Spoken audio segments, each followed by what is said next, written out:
Yeah, like I said, women who have not had sex yet are more pure than women who have. I feel like I didn't really learn too much from church in general. They always say like, oh, women are like gold digger. Bro, you don't even have gold to dig. You're broke as fuck. All right, everybody, welcome to the Feelin Like podcast. Today we have Ashlyn on the couch, Chris on the couch, and me, myself, and I, Lem, on the couch. Today we have a bunch of topic ideas we want to speak about, and we're just gonna get started. All right, our first question for the day is quite controversial. Can males have multiple partners? Well, absolutely not. Why do you think that is? Males can't have multiple partners. I don't think it's optimal. I mean, no shades to the poly people out there, but I don't see it being something that's sustainable for the future. And I think if eventually you're gonna choose to have kids, I don't think it's healthy for your kids to juggle between too many mothers or too many fathers in one family. Okay.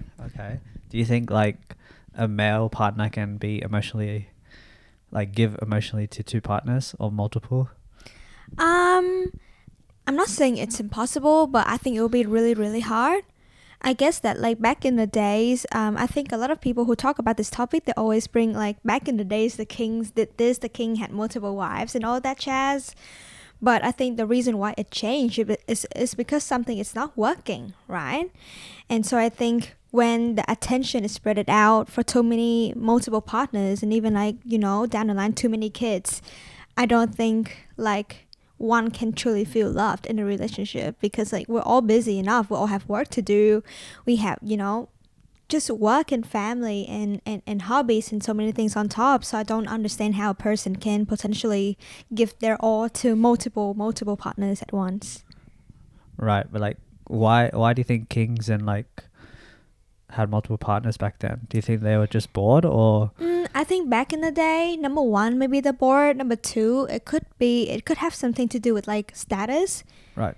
Yeah, like remember like this like Netflix documentary we watched about this guy called like Warren Chef or something? Oh yeah. Yeah, I think like within his society, his like little weird cult society, like each man, like the more wives they have, the more partners they have, the more they're considered high status in that specific community. So I think in some parts of the world, in some parts of the communities, it is a status thing. But I don't think that like, especially the females in the relationship can actually be happy. Right. Okay. Very good answer. How about even if they're like, if the man is like rich, like a king?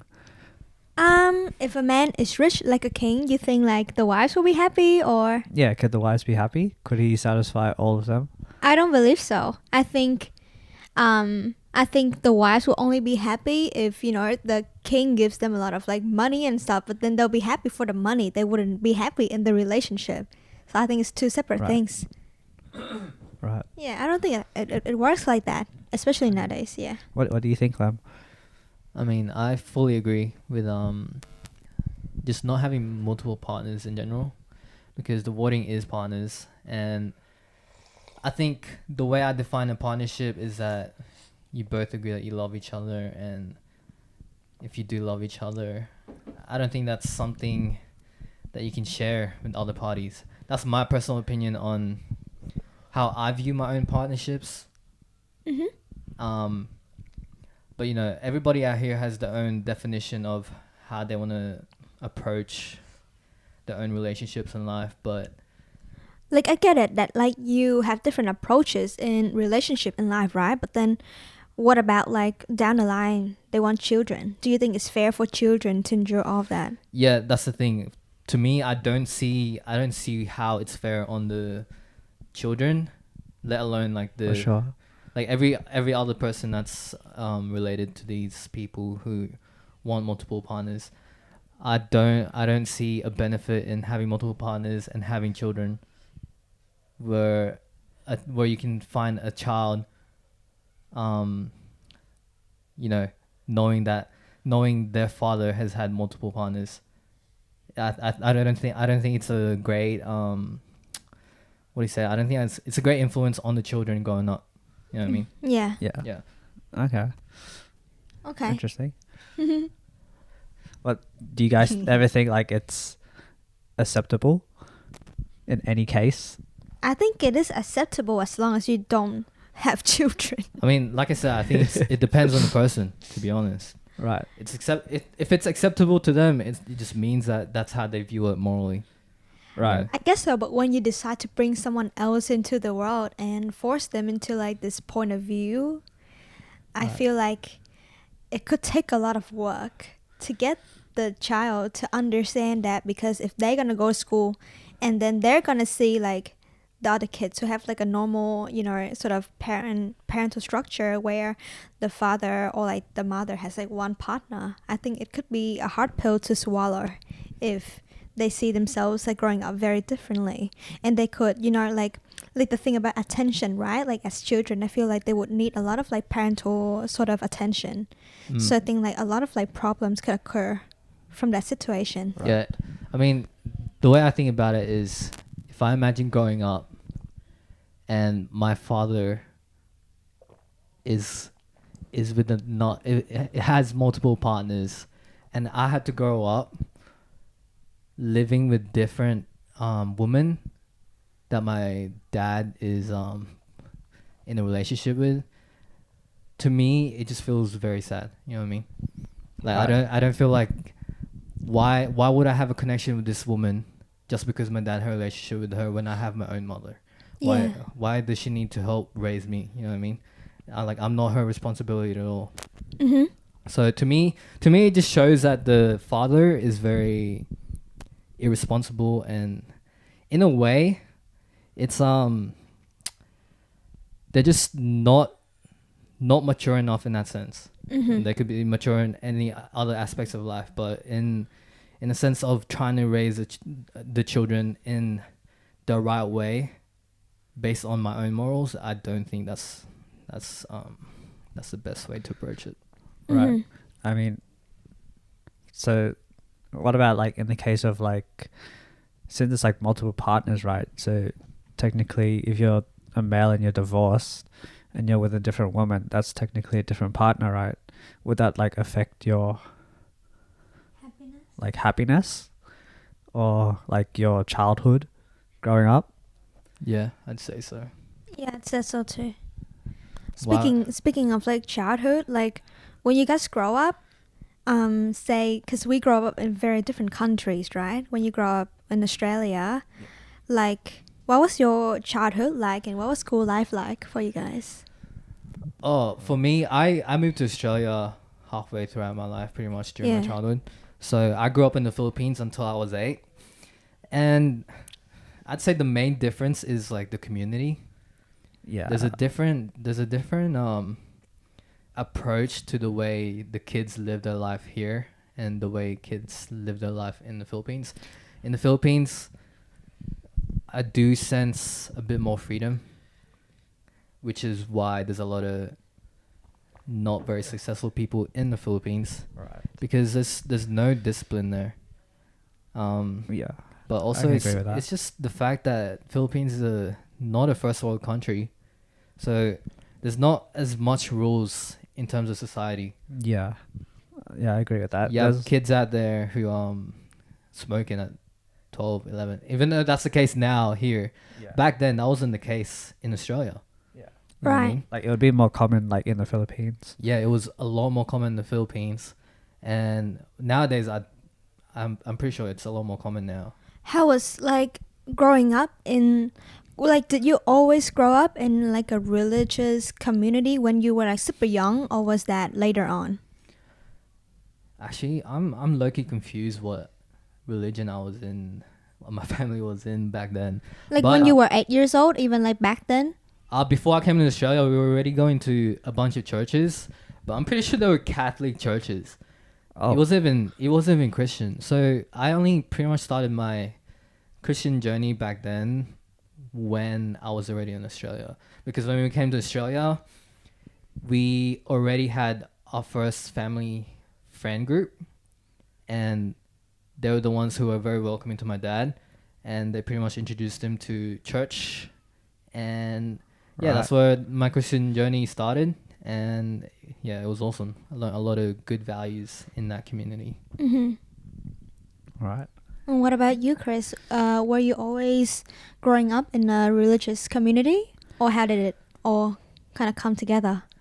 Yeah, growing up, my parents forced going to church. So yes, You got forced to go to church. well, I was a kid, so I didn't really know what all this stuff was really. Yeah, I feel I like just like- in a religious family, we always get forced as kids. What do you guys think about that Yeah. though? Like both of you were sort of kind of forced into a religious community. Like wasn't it strange as a kid, or like how was that experience mean, as a kid? I mean, back then you don't really think about that. Yeah, you Right. don't really think much Because about it. you don't really understand too much of the world, and you haven't really gained enough experience and knowledge on how the world society really works Right. outside Yeah. of your family. All you Right. know is the environment that your family is in and whatever rules that your parents gave you. Yeah, exactly. Like, Like, you know, speaking of that, what do you think about like religious families forcing their kid into a religious community when they're not ready? I don't think anyone's really ever ready, Mm-hmm. but Yeah. I do think it comes from a good heart from the parents, because obviously if you're a mother or a father excuse me, you wouldn't bring your child to a community that you think would be bad for them. Yeah, of course Right. not. yeah. So I think that even though we were forced as kids to go to those spaces, I'm thankful for it because I learned good values out of it. At the end of the day, I became the person I am because of my experiences in those communities. So I think it's fine. It's fine as long as it comes from a good heart from your own family. Right.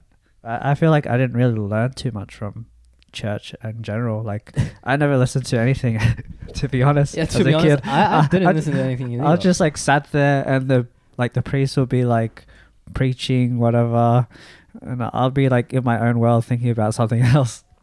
Yeah, no, I get what you mean. I'd be at church thinking about League of Legends, Yeah, League of Legends. new builds and shit. Oh, yeah. Because that's interesting to me, right? Because you said I thought we were in church. because you said like when you were young, like you believed that it was a good thing, like coming from the parents' heart. But when you were like that young, like can you actually understand those values and take in those values? That's another thing, and I feel like that's why a lot of kids like growing up being forced into like those kind of religious communities, they end up like resenting those sort of stuff. So like that's really interesting. But like when you grow up, like both of you, right, when you grow up from such a community, do you think that your connection has like got worsened from like religion? Like do you think that like your religious views like How we view the religious aspect. yeah, like have it like got worse? If it got worse, I mean, to me, right, my own personal experience in church, I did a lot of volunteer work, Right. and I was doing it because I wanted to be a servant of God. I wanted to bring value to the people of the community. And because everybody was saying that in church, it's all about giving to your neighbors and all that stuff, right? Mm-hmm. But I missed the part where I needed to work on myself before I can give love to others. You know what I mean? And that goes the same way with anything else in life. And so when I volunteered so much at church, eventually drove me to a place where I low-key started hating the community. Right. Well, not really hating. I just disliked being around the community because I was so burnt out from doing so much. But the people there are awesome. To your face. I don't know behind your backs, these motherfuckers. But, you know, like they were nice to me to my face. Right. And so I'm thankful for that. And no, even if they didn't practice what they preached, they influenced me by the words that they'll give me about like being a better person, doing good things for people, even though being good is subjective. Okay, awesome. So would you say like growing up in a religious community really helped you as a whole? I think yes, because if I didn't go to these communities when I was young, Mm-hmm. I wouldn't be the person I am today. Okay. I wouldn't be here in this room with you guys today. All right. That's Yeah. awesome. Yeah, I don't think necessarily though. Okay. I feel like, I mean, sure, like church teaches you like good and bad, but I think as a human being, you kind of know what's right and wrong to do to other people from like, I guess from just seeing like the world in general, like people around you. Mm. But obviously that's like depending on the situation, right? If you grow up in a bad neighborhood or whatnot, then you'll see a lot more bad, I guess. Right. And that kind of affects how your morals and values growing up. Right. It's actually interesting to me because both of you are actually those who grow up in a religious sort of setting, but both of you view it like very differently. Yeah. Yeah, that is true. Yeah. And it just makes me wonder, right? Like, Yeah. why do people go to church in the first place? Because in my opinion, well, honestly, I'm not religious, right? So I don't grow up in a similar setting, but I just wonder what is the true purpose of actually going to church? Because in my head, right, I just think like the same thing like you said, like you learn all these values and morals by interacting with actual human beings, and you know what's right and what's wrong. At least that's for me, because I know what's right and what's wrong, and I never been to church. Yeah. So Right. like, why do people go to church? And a lot of them say is to connect to God or connect to a higher being, but can't you do that like by yourself at home? Isn't that more spiritual? Isn't that more, connecting? So what is the point of actually going to church every Sunday? Like, if you really just break it down, there's only two reasons why people go. All right. Sorry, I need a burp. First one is, say a person who's not religious comes to church. The first reason they'll go is either I guess community. Their friend Huh? I guess their friend asked them to go. Or the family. Yeah, I Yeah. guess Family. so. Oh yeah, that's community, right? Community, yes. Yeah, yeah. So they feel belonging in church. But then the reason why they stay is because they get taught about God, and they learn to love God, and they learn to serve God, and eventually they learn more and more, and eventually they start volunteering and start serving others because of the teachings of the Bible. I have a question for you. Right, So yeah. because you go to church, right? Yeah. And you're surrounded by many young people who go to church as well. So the people Yeah. your age, I'm not talking about older people, I'm talking about the people your age and below. Yeah. How many of them actually listen to the teachings, in your opinion? In my opinion, I'd say I can't give you a number, but I would say that majority are fake motherfuckers. They go to church, but every day they do the same shit. They do things that contradicts what they've learned at church. But it just goes to show that any community out here, including religion, business, whatever it is you may be in, there's a bunch of fake people, a bunch of people who don't do the right things, even though they know exactly what the right things are. That's true. Yeah. So in that sense, like, how would going to church differ from not going to church? You know what I mean? Yeah, no, I understand that, but I think it's just because people have kind of like a desire to want something more in life, right? Right. And they need something to believe Mm-hmm. in order to feel Fulfilled? fulfilled. Yeah. That makes Yeah. sense. So, I mean, there's other religions, Mhm. and they have different ways of fulfilling people, right? Right. And in Christianity, it's just the way their practices are fulfills certain people. Just like how in business, there's some niches that fulfill certain people. Right. Okay. So Okay. church is low-key a business. Well, it is a business. Well, yeah, in a sense. It has always been a business. Can we talk about, because we talked about how every single business is a cult, low-key. Every single religion is a cult. Yeah. Yeah. Do we still believe that? What is the difference between a religion and a cult exactly? You told me. I forgot what we talked about, but tell us. No, I'm asking you a question. What to you is the difference between a religion and a wait, cult? yeah, no, I remember. Nothing. I think it's nothing, but I think people associate a cult as like a bad thing. Yeah. But like religion is like a good thing. So Yeah. it's not considered like Yeah. a cult. There's such a negative connotation to the word cult, but in reality, everything is a cult. The community we have here is a cult. The community everybody else has is a cult. Yeah. In dancing, Dancing cult.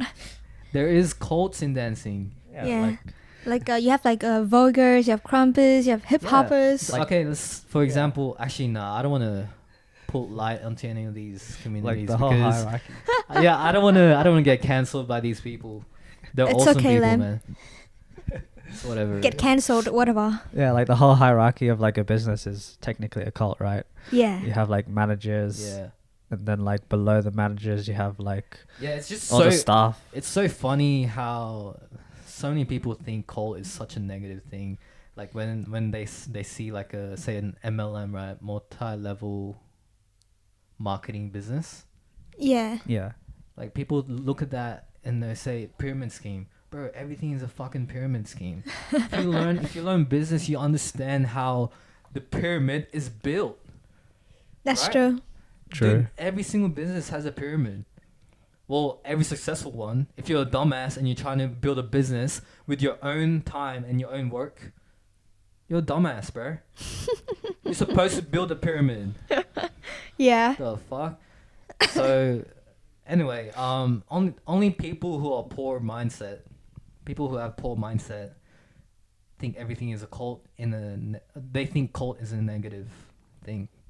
Actually, that makes me wonder, like, do you guys know of any like popular sort of cults out there at all?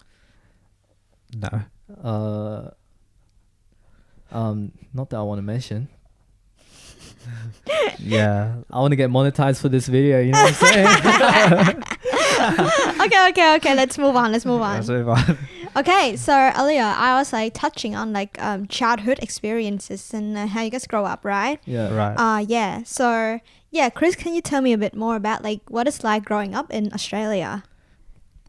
Now, from my experience, well, I guess He was state champion in school. Fucking nerd. what a nerd, hey. No, I think it's a pretty chill lifestyle here. Like, you get like a lot of government support, like public schools. That is true. You don't really have to pay that much. Like, you just pay like a small fee to go to public school. So Right. it's like pretty Bro, easy for like I heard public schools you even had to pay the small fees. What? really. That's how good it is. Yeah. Are you sure? Yeah. It's I don't even know that. Like, okay. Maybe this is filling a vibe backs from my father, I'm but sure there's like he tried to dodge all these fees, and some years we didn't even pay school fees. Thanks for exposing your father, Lem. It doesn't matter. It's not just my father that does this. You know what I'm saying? Oh yeah. Yeah. I mean, It's not illegal because it's. I think it's a fact. But I growing don't up, even you know. never really like taken school seriously, right? But did you take anything seriously while you were like in your school years, like sports or anything? well, yeah. I mean, I took sports seriously growing up. Mm-hmm. Like, I did a lot of athletics back when I was younger. To be honest, I didn't train that hard. But a natural. like, I was like serious about it. Yeah. So why didn't you become an athletic Person. Well, actually, I actually got injured. Yeah, tell us about I that. think it was like year 7, so I was like 13, 12 years old. I played rugby, so when I was playing rugby at this point, actually, that year, actually, I told my dad, I was like, "Hey, Dad, I don't want to play rugby anymore." And then I was telling him so much, and then he forced me to play. And then I think like He forced you to play. Keep playing. yeah, he signed me up Yeah. when I didn't want to sign up. And then like I think 2 or 3 games into that year, I got tackled from behind by this big dude. And then like I couldn't get up. Like I got tackled and I was like, my whole left leg was numb and I just couldn't get up. I couldn't move. And Damn. yeah, so my hip was dislocated, my left hip. Oh shit. So what? Did you have to get surgery? Yeah, it wasn't like technically like surgery, like open up like my like cut up or open. But yeah, I had to go to hospital. Like the ambulance came and I was like full crying for like What a pussy. ages. But it hurt so much. You're a pussy. Why'd you cry? Men don't cry, bitch. I was a boy then. Oof. Hey, yeah. Oof. Man now, you're a man now. I'm a man now, but I was a boy then. Good answer. Good answer. Boys do cry, men don't cry. Good answer. I was a boy. Yeah, I was like 12. So yeah, I had to. Yeah, they rushed me to hospital, and I had to like put my leg up on like different like angles and shit. While I was like crying in pain to like Damn, do bro. an X-ray. Yeah, and I don't know what they did, but apparently they just like popped it back in place. Shit. So how did you go from that to becoming brave again to, you know, keep going with your physical journey? Because we know that now you are getting into boxing.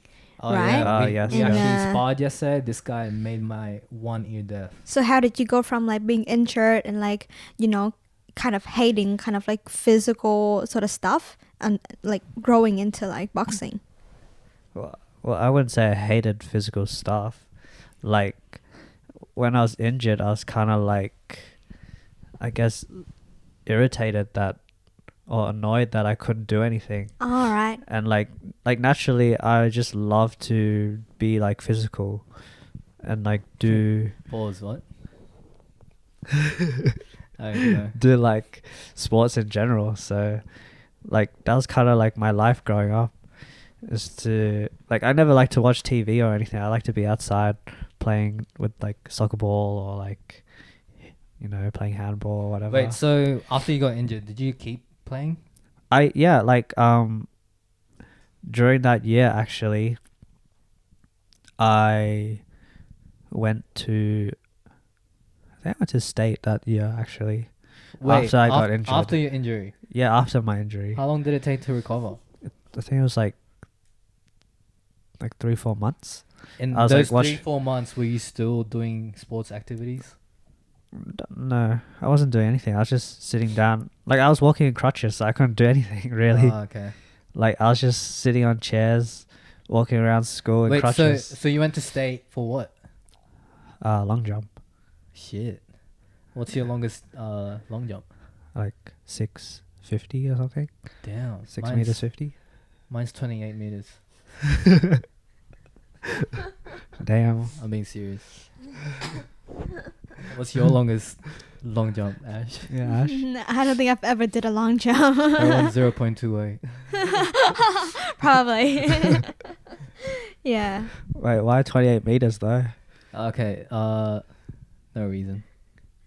Now let him tell Yeah. everyone your reason. Okay, so we've recently started learning a bit about numerology. Don't say we. I've recently I've been watching a bunch of videos on YouTube and podcasts, all that jazz, about numerology, and 28 is the number of wealth. So we're trying to say 28 in everything right now.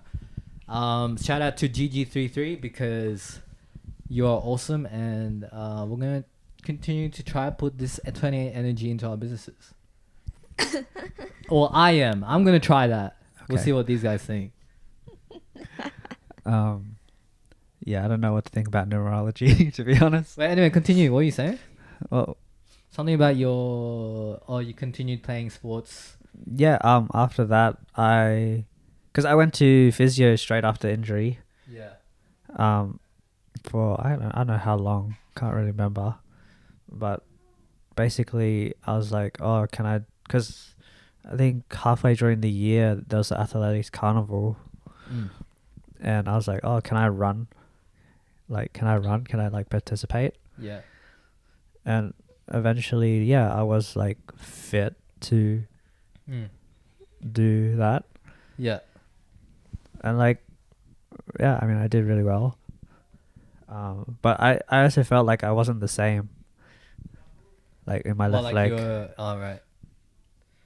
But you still made a state champ. Yeah, I think, yeah. Wow. During that, yeah.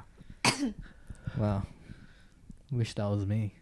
I never got injured. Oh, actually, I've been injured twice my whole life. One was when I was a child.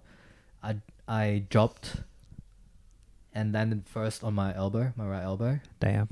Then my mom took me to a Filipino physio. What? Where she was a massagist.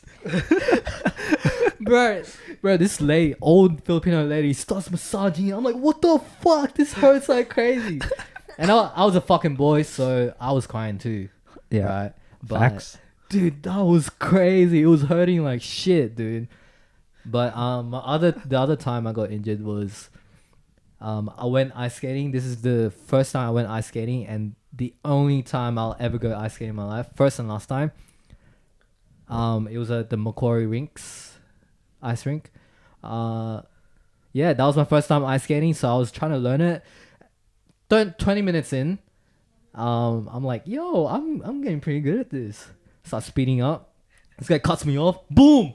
My knee bends this way. Bro, my knee bent this way. Shit. And then everyone's looking at me. I'm like, fuck, what's wrong with my knee? Punch it back in place. And then walk to the side like a gangster, bro. Wow. Yeah, that was awesome. I didn't cry though. That's when you became a man. No, that was when I decided to become a man. Yeah. Oh, Wasn't yeah. a man yet, but I was like, you know what? Men don't cry, only boys. Anyway, 28. Did you want to add anything to your story? No, what about you, Ash? Have you ever been... Have you Injured? ever been injured? Yeah, have you? I don't think so. There was this one time where I'm almost injured though. So I was performing as a kid, and then at the backstage, I was putting on like this high heels-ish kind of shoes, and then Yeah. Right. I was running because I was rushing because it was like my time, and then my ankle kind of like twisted. But Oh, then okay. that was it, and then Okay. I don't think I've ever really been injured in my life physically Yeah. because I'm actually not that physically active. I don't really play sports when I was younger. Yeah, I used to have Right. that every 2 weeks when I played basketball, so it's not an injury. It's not. Nah, it's pretty bad though. Pulling your ankle in a weird position. Oh, I mean like sprained. Yeah, sprain, Yeah. Yeah. That was your it for ankle. me. I think so. Yeah. Yeah. No, that's the worst. Actually, my wrist is injured right now. Yeah. I sprained it 2 weeks ago, but I haven't stopped hitting the bags. Every time I hit the bags, at the end of it, I'm like, fuck, because I hit the bag too hard, bro. This guy will be training for like 20 minutes and then he'll be sitting down in the corner. Fuck. My wrist. Fuck this wrist. My wrist. Pussy ass wrist. Anyway, okay, I have a question. Yeah. Say everybody in this room was single. Okay. Would you date someone with no sex experience? Ooh. I would. All right, I tell us your reasoning. Maybe like a lot of people view sex as something like extremely important and whatnot, but to me, I'm more attracted to a person's hard work and a person's even like their face, if they're handsome or if they're physically attractive. But if they have not had sex in their life, I don't think that's a huge problem for me. Like I never see it that way. Like I'm never attracted to a person because they've had sex before or not. So that's my take on it. Cool. Right. How about you, Chris? I mean, yeah, I'll be fine with it. Like, I don't have the bigger sex drive, so like, I guess if they had sex experience, it'll be a plus. But no sex experience, it's okay with me. What about you, Lem? Honestly, I'd prefer women with no sex experience because it shows they're a lot more pure and they have no standards in this in my performance in sexual activity, and I'm glad because I'm still practicing my performance. I'm just kidding. No, I would date someone with no sex experience. I think women who, yeah, like I said, women who have not had sex yet are more pure than women who have. And women who have generally have like a standard to this shit. And I mean, I guess the act would be a lot more smoother, like the whole transition from dating into the act. But Right. I think it's more fun when you're both just exploring new things together, you know what I'm Right. saying? And that goes with life too. You know, when you journey around the world, it's more fun when you're doing it, going to a new place. You're exploring new place, discovering different places. It's exactly like that in I a guess, yeah. relationship and a sexual approach. I guess you could both grow in that sense in a sexual way. You Yeah. said pure a lot, Lem. Like, can you please elaborate to everyone what you mean by pure? What I mean by pure is someone who has a genuine heart to be in the moment. So you think that a woman who had sex before they date you don't have a genuine heart? I think they're less likely to be in the moment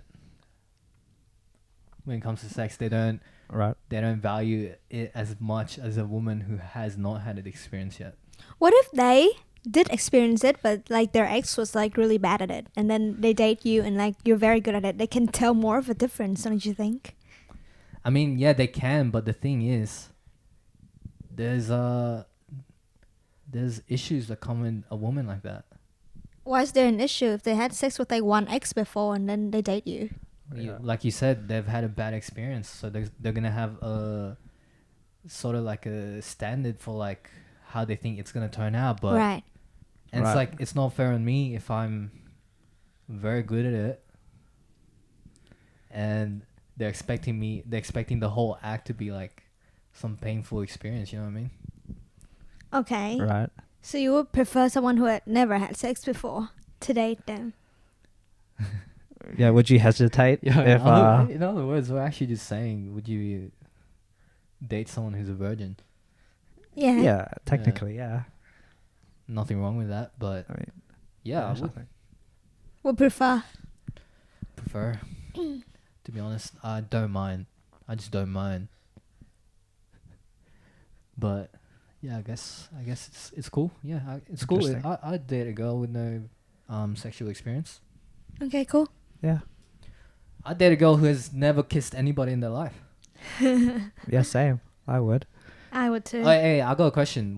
Say you guys were single. What's the max age range below and above for you? I'd say 5 to 7, 5 to 7. but like not younger. Not younger, just older. For me, older is 5 to 7. Younger would be 2 to 5. Right. How about you, Chris? Yeah. I think maybe like. Well, since I'm older than you, it would be a bit. It would be like 7 to 8, both 7. ways. Lem, would you Both ways. Lem, would you Yeah, ever date lower, higher. would you ever date like a much older woman? Depends on my age. At the time. Oh, right now, yeah, I would. But the age range would have to depend on how old I am currently. So right now you are Right now, I am not disclosing my age. 28. Yeah. Numerology, baby. Nah. So, at my current age, I would date someone max 5 years older. all right. Okay. Actually, wait. Interesting. How old am I right now? Actually, 4 years. Actually, 3-4 years. All right. Yeah. Okay. Yeah. That's interesting. But younger,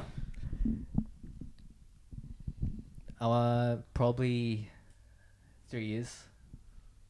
Because Okay. I don't want to date anyone who's under 20. Okay. Just because, okay, here's my reason for why I don't want anyone who just turned 18 or 19 or 20.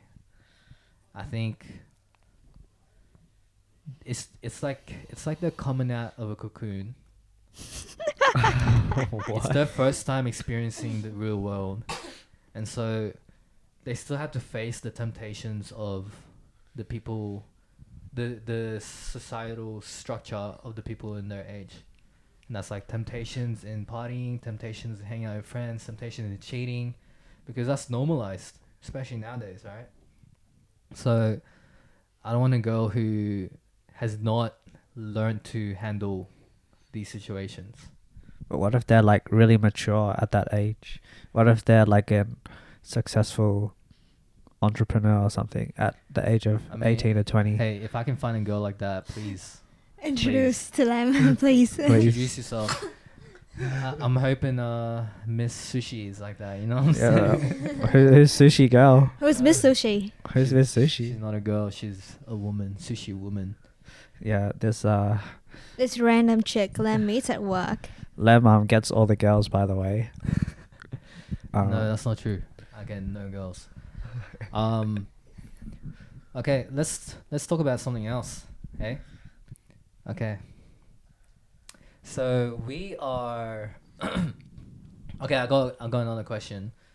So we are on our journey as entrepreneurs. Okay. Right? Can I get your reasoning for why you decided to embark on this journey? Why you decided to be your own bosses? Who wants to start? Actually, I just want to hear the both of you, to be honest. I mean, I guess being your own boss, you get to live how you want. I think that's the main reason and the main point. Like, you don't need to follow under anyone. That's for sure. You can work when you want to work. I think like more of like when and how did you start to realize that? How? Yeah, how did you realize you want to be an entrepreneur or your own boss? Who, what, when, where, why. Yeah. Who, what, when, why. Everything in between. Right. And all that I can see. What? Go answer the question, motherfucker. All right. Okay.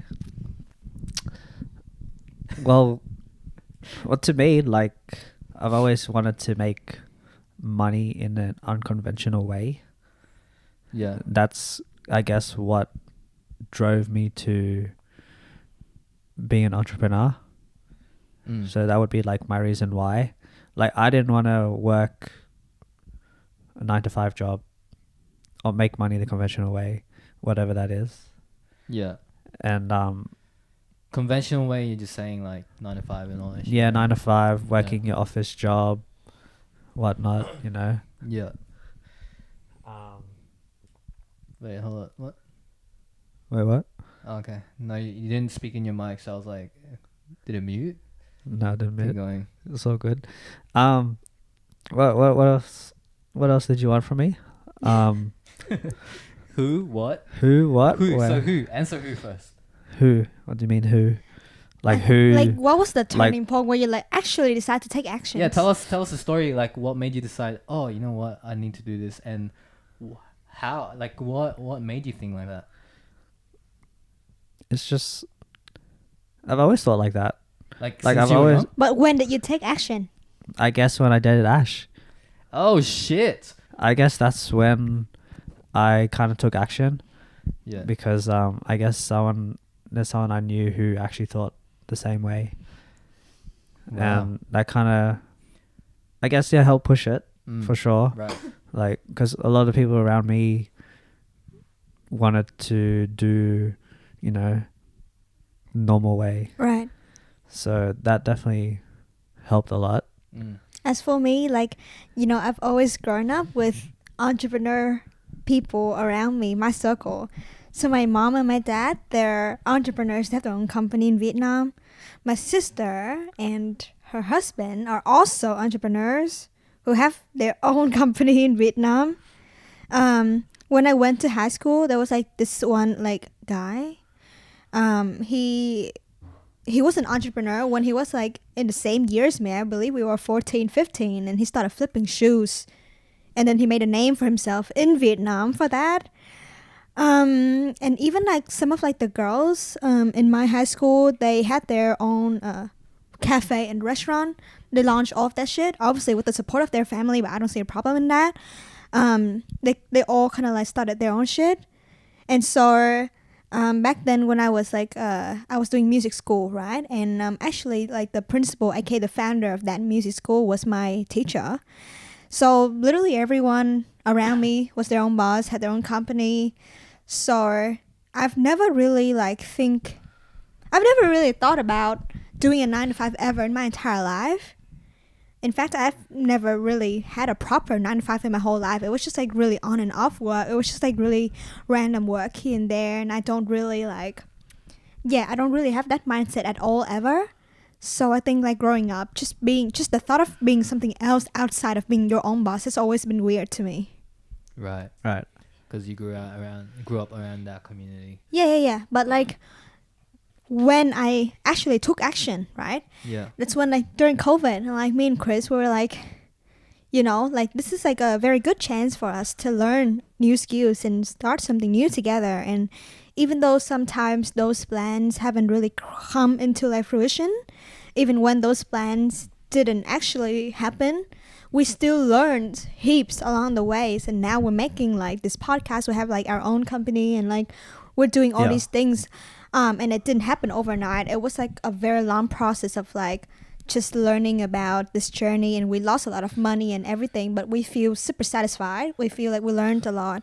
And I think like don't start when you have money, don't start when you're ready, just start whenever. And I feel like if it's something that calls to your heart, you should really go out there and just get started. Yeah, follow your dreams. Yeah. That's awesome. What about you, Lam? I'd say the main reasoning is, well, when I first started, it was quite a shallow reasoning. It was literally just because I wanted more money. I don't think that's a shallow reasoning. I mean, that's But normal. like that was the main reason, right? That's fine. I'll tell you Yeah. why it was more shallow, because now it's a lot more meaningful. Right. Yeah. So back then it used to be just, I want more money so that I can be a millionaire. And I thought that if I became a millionaire, I can become really famous. It's literally all like just shit about me, right? Right. But the more I went on this journey, and when I linked up with the two of you, the more I started to realize there's so much struggles that my family goes through, Right. especially my parents. They've done so much, especially to bring me to Australia from a third world country like the Philippines. Right. Like, it started hitting me that I shouldn't just use the motivation that I get from my selfish reasoning. You know what I mean? Mm-hmm. I think I realized that the deep down, the main reasoning behind everything is literally because I want to treat my family to a better life, because they've given me a better life than what I could have had when I was in the Philippines. Okay. If I was in the Philippines, bro, I would have no freedom. I would be struggling to get a virtual assistant job. You know what I'm saying? Yeah, I get that. But in saying that, there's also the other reasoning, which is I want to leave a legacy for my future generations. I know it's still all about like me and my family and shit like that, but like it's where we start, right? I think like Yeah. entrepreneur people, or like the people that want to embark themselves on this journey, I feel like a lot of people start out by wanting more money, and I think that's very valid. And then like later on, I feel like they discover more and they learn more about themselves on the journey eventually. Yeah, Yeah. you know when people say that they want to start this because they want to start like helping others, it's never really worked like that for me. Right. I think the more I go on this journey, the more I attain from like the results, that's when my vision gets bigger, my reasoning gets bigger. That's true. Yeah. Like when I first started, the only reason why it was a lot more selfish, the reason why I was doing all this stuff, I think it was just because I didn't know if I could attain the next goal, right? Right. The more you reach these milestones, you understand that you can start increasing your goal, like Yeah. increasing like changing your goals to something bigger and bigger until it affects like bigger communities. I do agree. Like Yeah. when we first start out, it's like mainly selfish needs. I feel like, oh, I hate my job. I don't want to work a 9 to 5. I don't want to listen to my boss. I want to be an entrepreneur. Yeah, I that's actually how it think- starts. I actually think it's a great thing to start off like that. I think so too. I think there's nothing wrong with it. That's Yeah. how it always starts, isn't it? Yeah. Yeah. Like, because once you're successful, then you can help others. Yeah.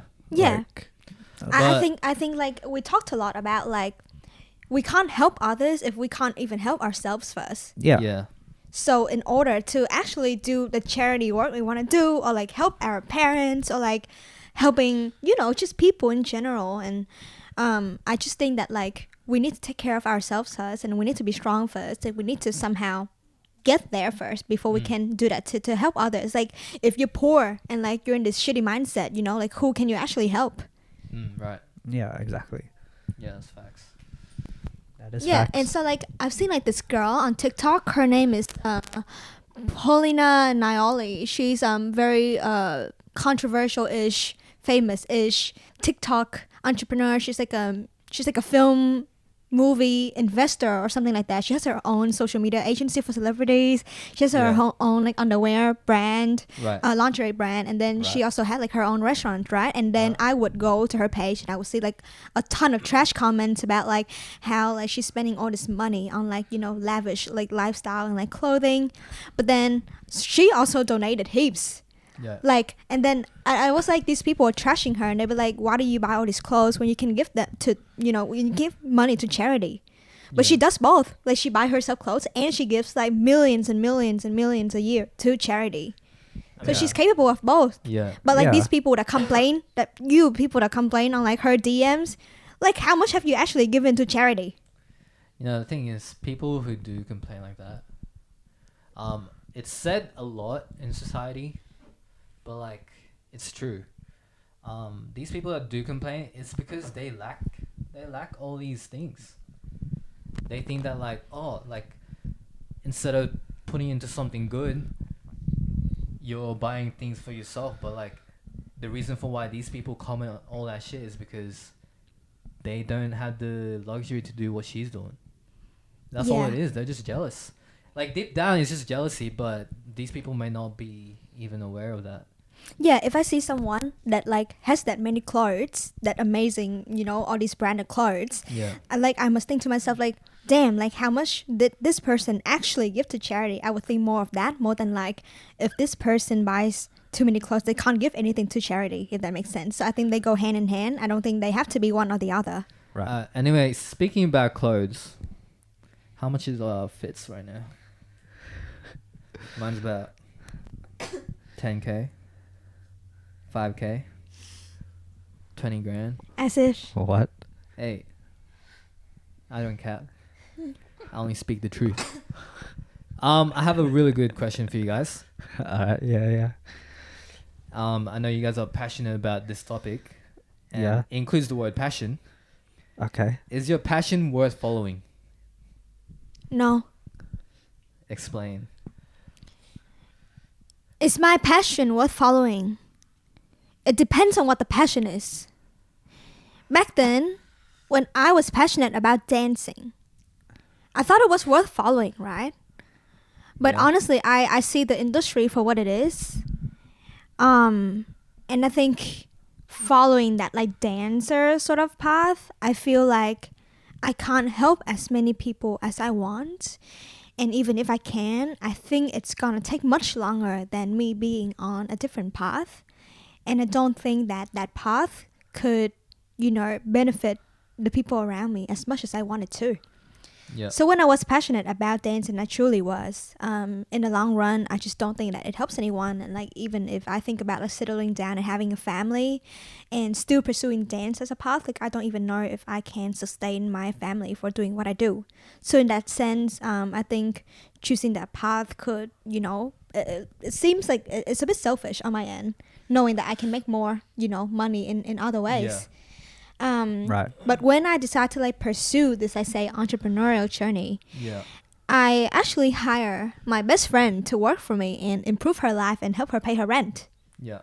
So I am helping my friend when I dance, I don't feel like I'm helping anyone. Right. I mean, that's true. That is true, but I mean, I think you can follow your passion to a certain extent, right? To a certain extent, yes, I would agree. Yeah. So like, say like dancing, right? You can do it just to fulfill and be happy to a certain extent. What was like- the question again? Is it worth it? Is Is it it worth following? is it worth following? Is it worth or not? To an extent, yeah. Yeah, to a Right. certain extent, it would be worth it, right? Mm-hmm. Because like your passion may not take like all your time. But dancing does take all of my time, so Well, yeah, in that in that case, sense, then- yes. In Yeah. that case, yeah, like maybe like your passion is to be the best chess player, like or like a good chess player, and that would make you happy, right? That would take 1 or 2 hours in your day. Yeah, I guess it depends on the passion itself. I guess it depends what it is, yeah. right? Like it would be worth following. Like you still need to be happy in your life, and like Mm-hmm. me and Len, we box. I Right. guess that's a passion. No, it's not a passion. It's a lifestyle. All right. I'm serious. Explain. Yeah. When you box, it changes your life. You'll How? never be the same again. Yesterday, when you punched me in the ear, my ears will never be the same again. So boxing is a lifestyle. Mm-hmm. What I think is, it honestly depends on the person on what they want in their life. That's true as well. Like if they don't want money, then follow your passion that doesn't give you money, bitch. Not that I'm looking down on it. I think it's awesome. You can follow if you just want to dance for the rest of your life, create a whole community, make a big impact in the dancing community, go for it. But you gotta know that like if you follow your passion in dancing, it affects your future family. It affects how much you're gonna be able to provide for your children. The reason why excuse me, reason why business you can't follow your passion, say I mean there's people that are successful in following their passion in business, but the success rate is so low. You know what I mean? But the business world in itself, it's so broad and there's so many different niches that you can get into that like your chances of being successful is so much higher than becoming the best dancer in the world, becoming the best basketball player in the world. The whole thing with passion, right? Like say like the YouTube space. Back then when YouTube was like in the golden era of YouTube, right? A lot of like YouTubers follow their passion. Yeah. And then they kind of all Yeah. get burned out. Yeah. And then they sort of change to a different thing Yeah. that they're passionate about, and I think that's fine too. But I'm just saying, like a lot of times when you follow your passion, you actually get burned out.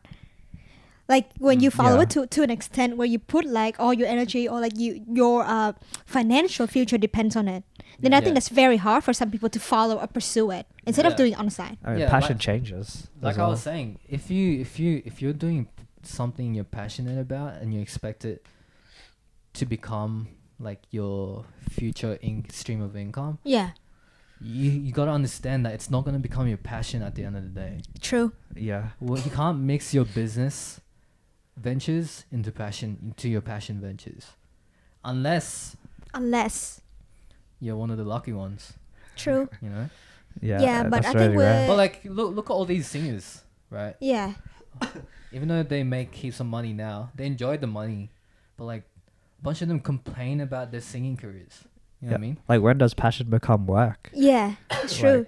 Like, Like they're like we actually went to like a Bruno Mars concert recently, Yeah. right? yeah. And I just can't help but like think to myself like, whoa, he still performs the songs that he wrote like 10 years ago, Mm. like Grenade or like you Yeah. know, like all these songs that are very old, and he keeps on going on tour for the past 10 years, Yeah. and he keeps singing the same song, performing the same song, rehearsing the same song, and listening to the same song. Like I Yeah. wonder how that makes him feel. Yeah. Well, we're not saying that. I'm not saying that Bruno Mars isn't passionate, don't get me wrong, but I'm just saying yeah, like we're not Yeah, saying yeah, that he yeah. doesn't feel good doing this shit. yeah. But like, you gotta understand, if you're passionate for singing, right, and you want to do it as a business, that's the shit you gotta be thinking about. You can't be thinking, oh, this is the dream. Like, I'm gonna be doing a bunch of different concerts. Because, But like, you gotta the- think yeah. about all the things behind the scenes, everything you gotta prepare to make a concert happen, to make a tour happen. Are you willing to do all that? Because Yeah. all of that comes with it. because like the moment that you're on stage is only 2 or 3 hours per night. Yeah, The rest of the day isn't that. your passion truly reveals itself once you start trying to turn it into business. Mm-hmm. Because you start trying to turn it into business, it's a whole different thing. Yeah, so I think like with the question like, is it worth pursuing your passion? Normally I'd say yes, but if you want to make a living out of it, if you want to turn it into a business, I'd say maybe not for everyone. Yeah, definitely not for everyone. Yeah. Yeah, I mean, What was like a passion that you used to want to pursue in the past? let me Yeah, think. I think. Oh yeah, you go. No, go. My one would be I used to want to be part of the Kinjas. Oh yeah. Really?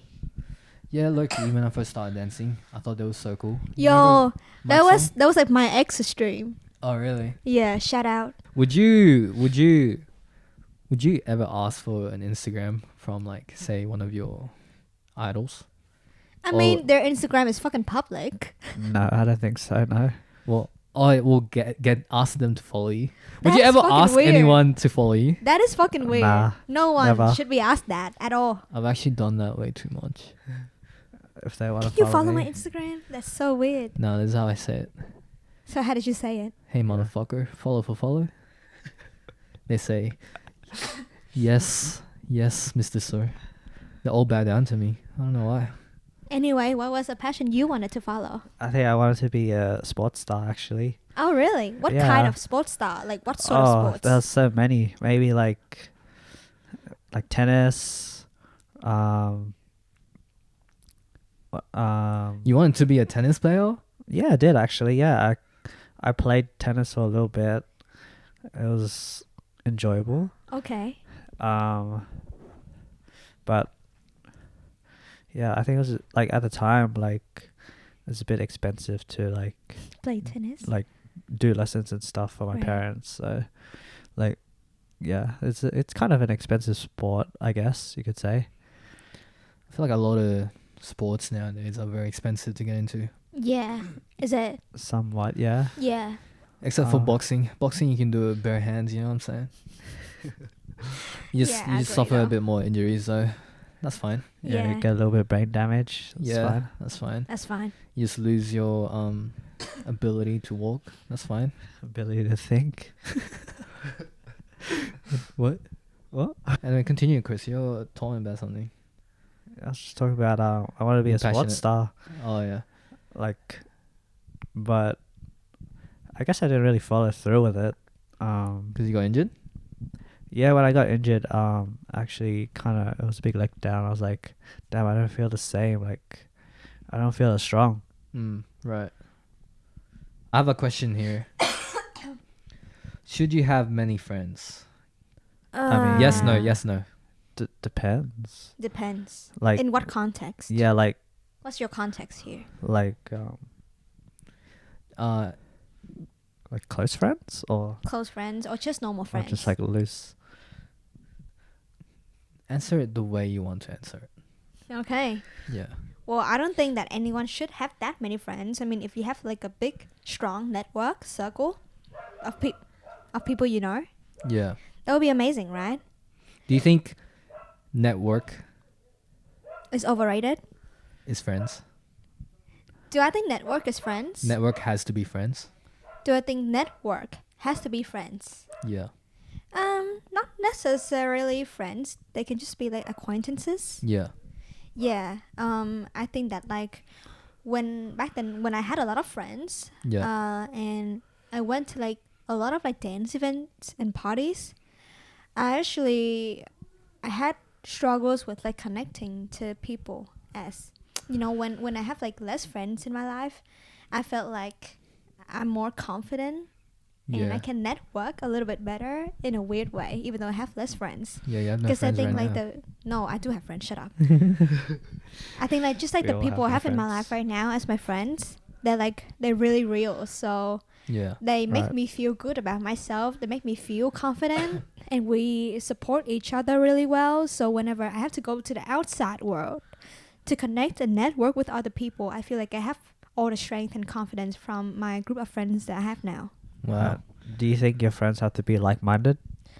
I don't think that they have to be like-minded, but I think they do have to have some kind of like self-worth and values about themselves that I admire. Okay. Right. Yeah, like I don't want like a friend to like agree with everything I say, because it's just like talking to a wall, you know? Yeah. What But- about when it comes to choosing daily meals? Would you want them to have the same taste buds as you, or someone who has different desires for food I mean, intake? like, I don't care if they have different desires for food, but as long as they're not vegan. Wait, what? Wait, what? I'm vegan, bro. No, Yeah. you're not. I think when a friend is vegan, that will be actually hard to agree on. But other than that, I think I'm chill. Yeah. Okay. I'm vegan when I'm sleeping. Wait, hold on. I forgot what the question was. Should you have many friends? Lem keeps interrupting me, looks at his laptop, and then forget what the question is. But anyway, guys. Yeah, and I think like back then when I was dancing, and there's like a big community, right? I don't Yeah. feel like I actually connect to literally anyone like on a deeper level. And I think I'm very like introverted as well, so I always want to seek for that connection that's just like beyond dance. So I guess like in a way that when someone was asking me like would I want a friend to be like-minded, like in a way when I was dancing they are literally like-minded. Yeah. The friends around me are literally Yeah. like-minded, right? They like to dance. Yeah. They like to do the same thing, but then strangely we actually did not foster like a deep relationship at the same time. Right. Yeah, that's So true. I think like your ability to foster a deep connection with someone versus being like-minded are extremely two different things. Right. Yeah. Okay. But that being said, I do want my friends to have good values and good Mm. morals as a person. In that sense, I like us to be more like-minded. Mm. Because if a friend, you know, has loose morals Yeah. and say they don't, like there are certain like standards that I have, right? Like first, you gotta take care of yourself. Yeah. Like, Yeah. like you know, you gotta be like clean. You gotta like dress up. You gotta present yourself well. Yeah. You can't In smell a- like in- shit. You can't smell like ass. You can't not, you know, not take a shower. Who do we know that smells like ass? Anyway. In those senses, I really do appreciate a friend that's like-minded in that way. Right. Right. No, I agree with that. Yeah. I think I can agree. especially when it comes to morals, bro, why would you, if there's a nice guy becomes friend with the stupid guy who's just a dickhead, what makes you think they're gonna be friends forever? Exactly. Right? And even though I'm not looking for like-minded people, I do look for people that share similar values. Yeah, I think that's the thing though. You can be like-minded in terms of your values and your morals, and that can make you best of friends for the rest of your life. Yeah. But I do, like, for me, when it comes to like keeping friends, I keep friends that are on the same journey in terms of entrepreneurship, because I know these people genuinely want to grow themselves.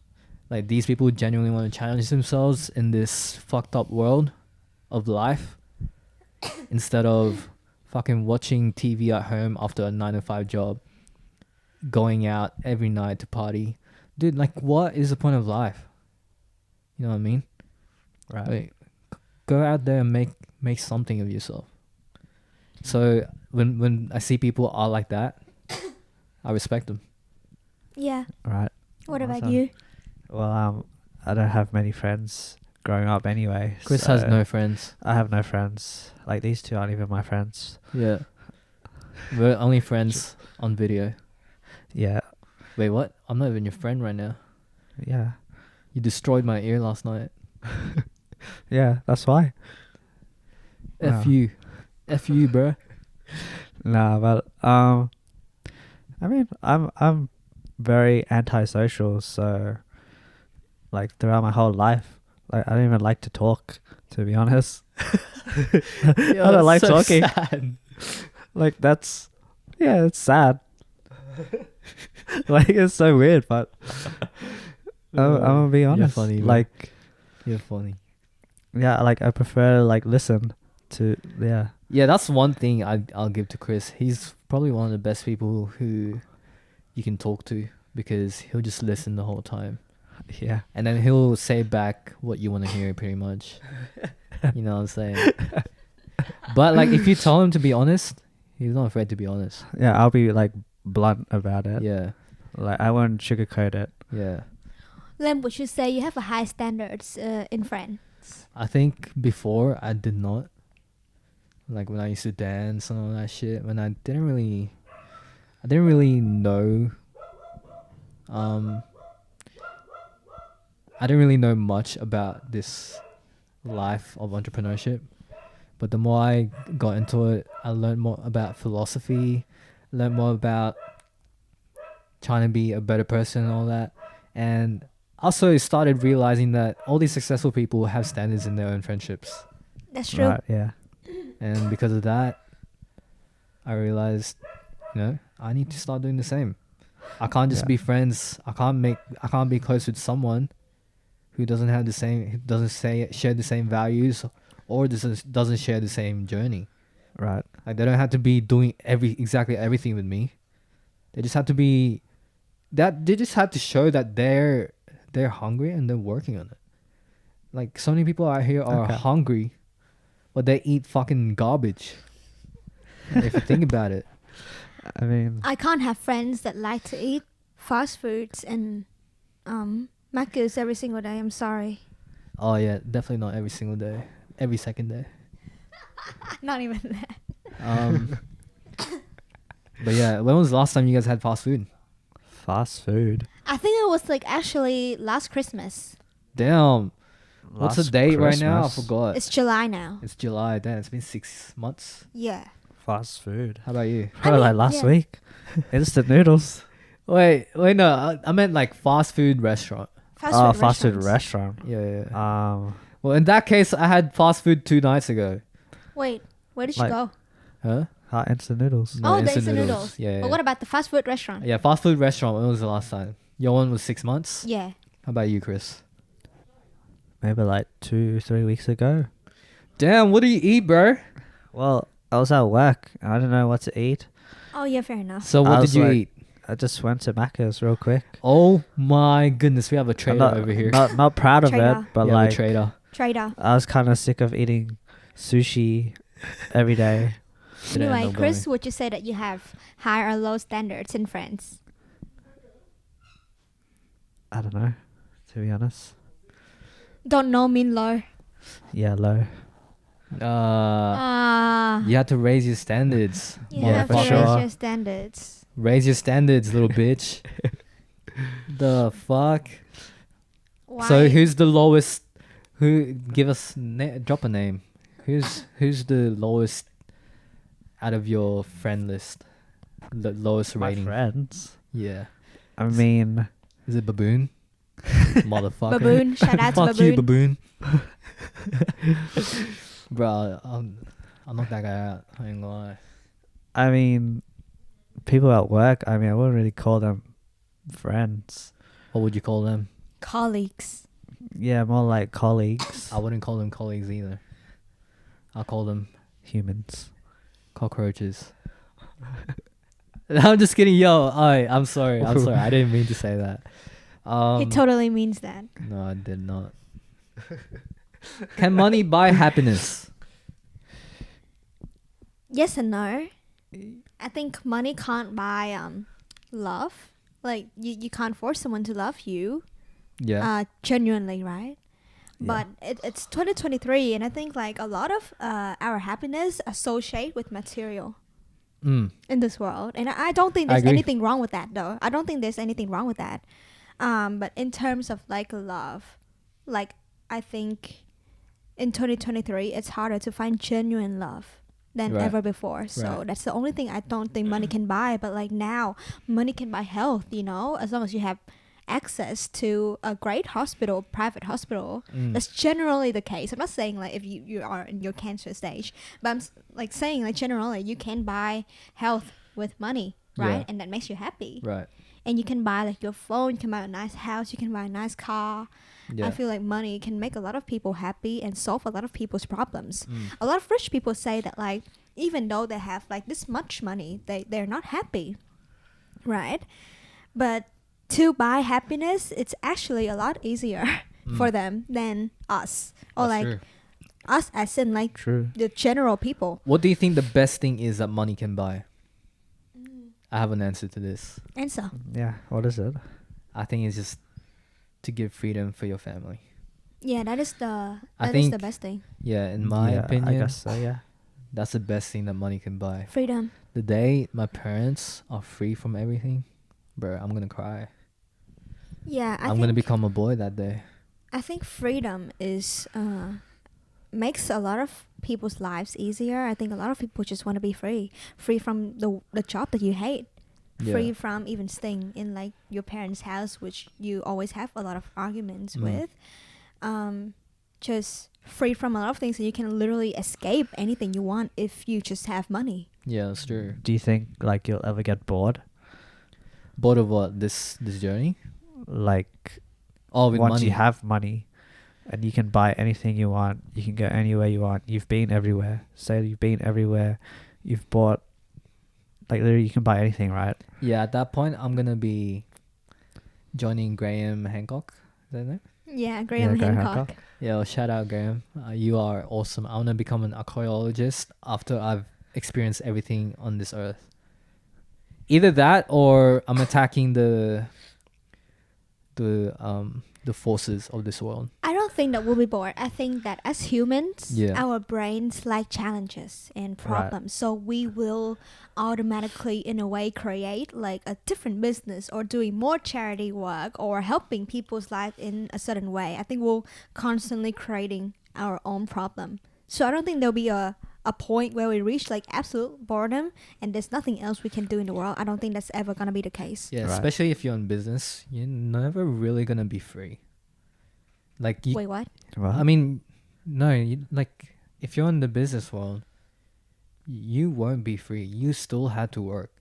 Like, no matter who you are, as long as you're in the business, you have companies. I mean, you can sell your companies.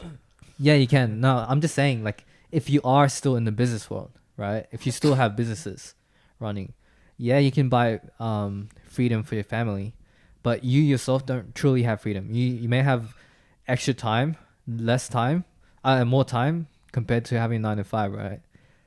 But in saying that,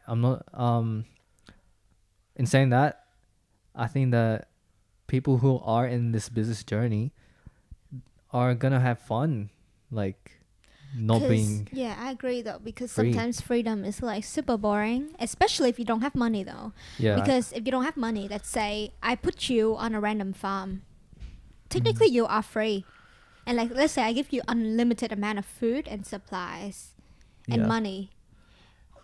But like if you're like absolutely me. free Yeah. and you know you don't work, you're probably just gonna spend all of that money Mm. yeah. and then eat and then sleep. Like I don't know if that was my case. Like I don't know if I would, you know, be okay with like such a lifestyle. But if I have a lot of money and I can buy freedom, I can be anywhere I want to be in the world, and I can do anything I want to do, not being on a farm, then I think I'll be happy. Right. And I think like with business wise, like I mean, if I truly want freedom, I can sell all of my assets. I can put money in some investment and have passive income. But I think I'll eventually do something else. Like I think I'll be bored. Yeah, Yeah. I agree. Like we go through some days sometimes. Well, I do. If I don't do anything, I get so bored. Yeah, like you need that struggle, right? You need stress in your life as a human. Otherwise, you feel like there's no sense to life. That's true. Yeah. Like that's why we don't see the point in 9 to 5s, because it doesn't feel like the right stress for us. Yeah, it has to be the right stress, the right stimulant to your brain. Yeah. Yeah. And like low key, the stress is addictive. It is. Like you kind of crave it. It's kind of crazy. Yeah. Yeah. Do you think women should date broke guys? No. Oh, you feel very strongly about this That one. was Ash. Do you wanna a take this strong one? no. No, I am a woman. I Yeah. don't like to date Oh, broke you? guys. I mean, my mom used to date my dad when he was broke, but then at least when he was, it's because he used all the money to build his company to ensure that they have a successful future together. That's different though. But a guy who's broke, who absolutely doesn't have a job, does nothing in his life, all he does is watch anime and play video games in his room, that's a different kind of broke. That's the kind of brokenness that like you actually don't build any better future for yourself. Then woman, you shouldn't date those kind of guys. Yeah. But if a guy is broke because there's a bigger purpose behind it, absolutely go for him if you believe in him and if you think that this guy's gonna be something great. Yeah, but also there's a lot of people that say they want to do a bunch of crazy shit in their life, but they don't do nothing. Yeah, so it Yeah. depends if they actually take actions and if that's been proven as well. Yeah. But I think like a lot of guys, especially guys on the internet nowadays, they always say like, oh, women are like gold digger, women, you know, only like them for money. Like, bro, you don't even have gold to dig. You're broke as fuck. Like, honestly, you know, and like I feel like when a guy is in like a broke mental state of mind, Yeah. he's gonna be very stingy and he's gonna be very hard to be around. What do you think of guys who are broke, or guys who are, say they have a job, right? Yeah, They're making Yeah. a bit of money, a bit. like enough to sustain themselves. Okay, Do you sure. think they deserve to date because of the responsibilities of having a girlfriend? You need money for that shit. Do you think they're in a position to date? The only person that gets to determine it is the woman that dates them. Right. Yeah. So I think if the girl believes that, you know, this guy deserves a chance from her, I just feel bad for the girl. Mm. I feel like, why do you have to go through all of that? Like, especially if the girl is more driven and makes more money. Yeah. Like, why do you want to go through your life with this person? Because it's different if they actually care, right? But Yeah. if they don't and they're just still a kid in their mindset and all they do is, you know, like just like being at home and just chill after work and watch TV, and I don't understand why she has to put up with that if she knows that she's destined for something better. Right. Right. I understand that like a woman might have like a emotional connection to a man where like she feels really in love with him, and that's why she doesn't care how much money he makes.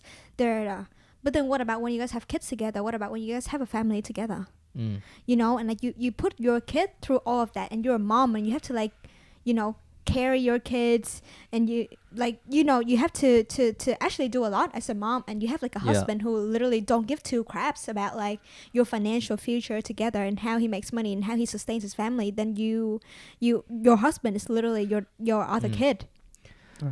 I want to ask, because you bring out really important points, and I truly agree with the things you're saying. Do you believe more in the traditional family way of living, or I mean, I don't think that there's a problem with like families that say like you have two dads or two moms instead of one dad and one mom. There's surely not a problem. I think as long as like you provide your kid with a safe space to grow up in, and you're there for them, then I don't think a traditional family or not, I don't think it matters. gotcha? Right. I can agree with that. I mean, personally, I believe in my own life, I want a family that's just a bit more on the traditional side. But why is that? What do you mean traditional?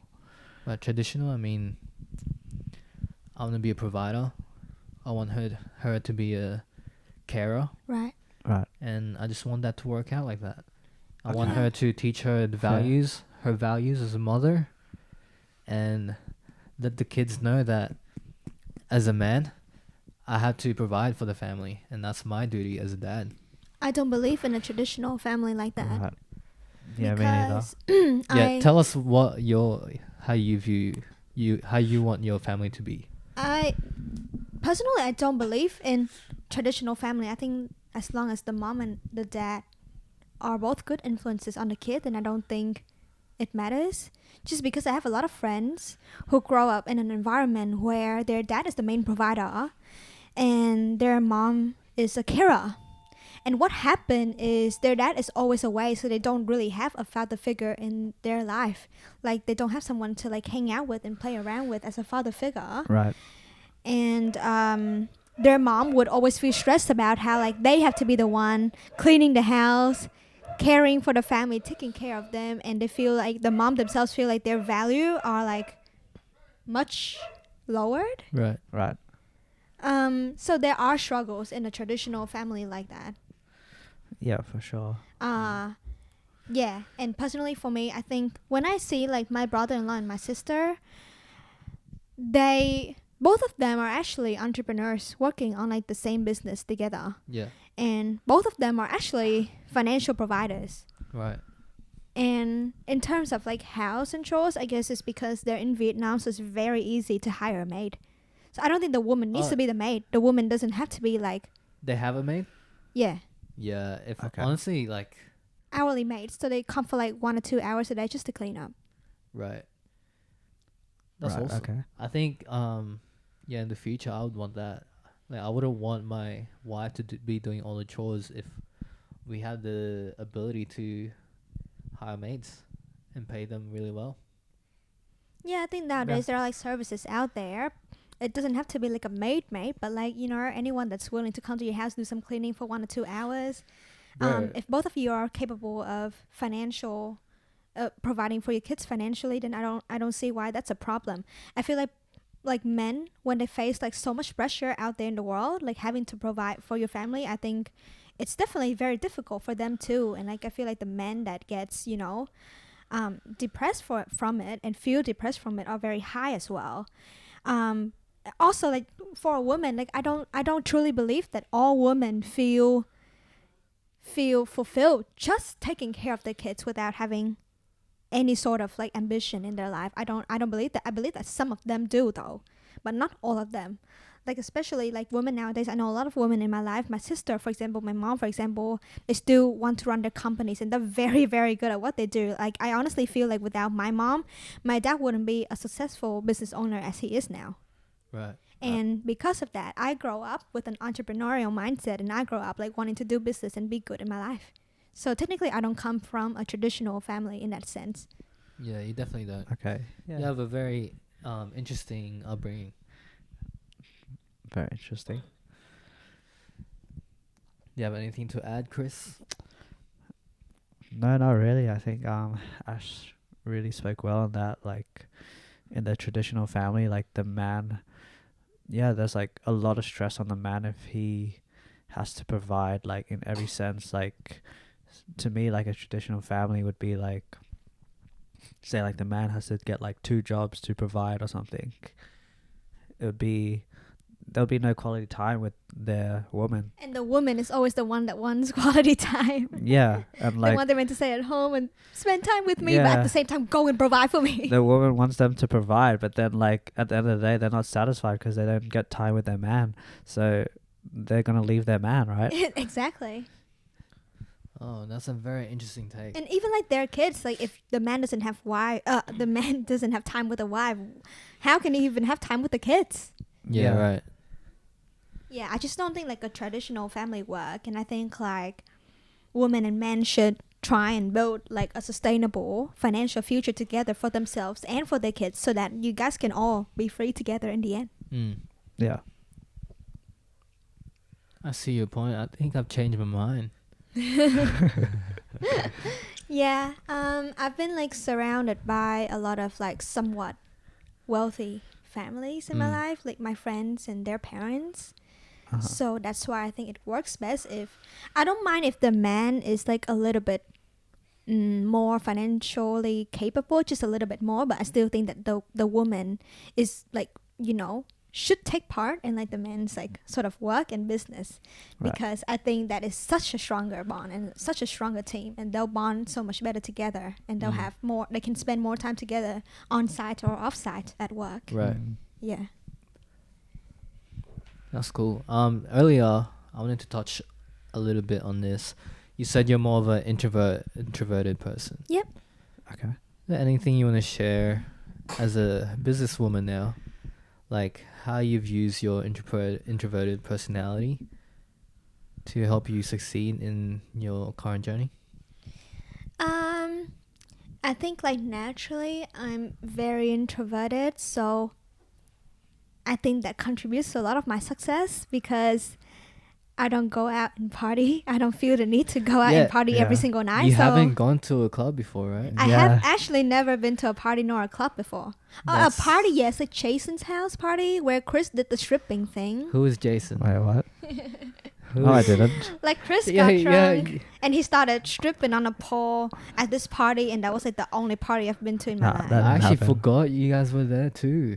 That didn't happen. Oh, think- actually, Lem was there too. Yeah, I was. Yeah, we I were all was there. drunk as hell that night. Yeah, but I don't like to go to clubs and parties, and it's always been this way in my life. And I think I saved heaps of times because of that. And I feel like I'm much more retrospective, and using those times, I've actually learned a lot about different kind of things. Right. But like in business, like I do have to talk to staff a lot. So I think saving energy from like not going to the club and not going elsewhere and like just like talking to people as a whole like helps me put more energy into my own business, and it's been Right. helpful. Do you ever have the urge to go to the club though? Never. I don't have the urge to go to club, but here's the thing, right? Like back then when I Yeah. used to hang out with a lot of friends and I see them doing all these activities together, like deeply, I'm kind of Yeah. like jealous. Like Yeah. I want to be like included in a way, but at the same time, I know if I go there and do that activity, I won't be happy. So Right. it's Yeah, a really yeah. weird feeling. Cause like my age, I'm like quite like in my early 20s, right? And at this stage is when most people do those sort of stuff. Like they go out and they have all these life adventures, right? And I feel like a part of me should want that. But when I see people posting about like say like Coachella, for example, like I Yeah. don't feel excited. I'm like, I don't get it. And then people going to the club and stuff, like yeah, I do want to experience it. Like even my sister, when she was younger, she was exactly like that. She was like very like, I want to go out, I want to be outgoing, I want to go to the clubs, I want to go to all these places. Yeah. But personally, yeah, even though I feel jealous, I'm kind of glad that I have my own values about it. Right. Yeah. That's awesome. I think for me, so I'd consider myself someone who likes hanging out with other people, and I guess gets energy from hanging out with other people. Right. So you're an extrovert? I mean, yeah, we could say that. But honestly, like, the more you go on this business journey, you kind of understand that, like, you have to learn how to navigate your energy into different places.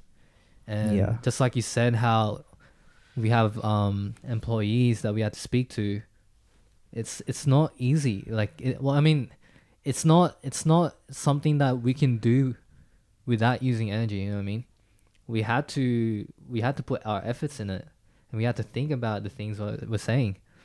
So, like, if you learn to control where you put your energy in, I think it really helps with this business, like, journey, right? For sure. For For sure. How about you, Chris? You said you're introverted too, right? Yeah, I would say so. Like what Ash said as well, like when like I finished high school, like all the people that I know or hang around, like they like to go party, drink and stuff like that. So I felt the urge to also join in. And I guess like when I was there, like don't get me wrong, like I enjoyed it, but I just felt like it wasn't like me, like myself. Like I didn't find it that enjoyable to be like, oh, I want to go out and do this every week, or Yeah, you every never really night. feel like that, to be honest. yeah, like I don't know, it's like after like partying or whatnot, I kind of feel empty at the end of it. I think there's also a part of like us introverts, a part of us fear of missing out. Yeah. We fear missing yeah. out. Yeah, like we don't want to miss out on these fun parties. We don't want to fear missing out on like having all these like experiences. But Yeah. when we do it, we're actually not happy. So it's like kind of like confusing and conflicting at the same time. Yeah. It's, Wow, that's interesting. Because Yeah. I get FOMO as well, but yeah. I actually enjoy it when I'm there. Yeah. You know what I mean? Of course. But like at the same time, I do think about it. if I get too drunk or some shit like that. I don't know. You know how I was mentioning the other day that like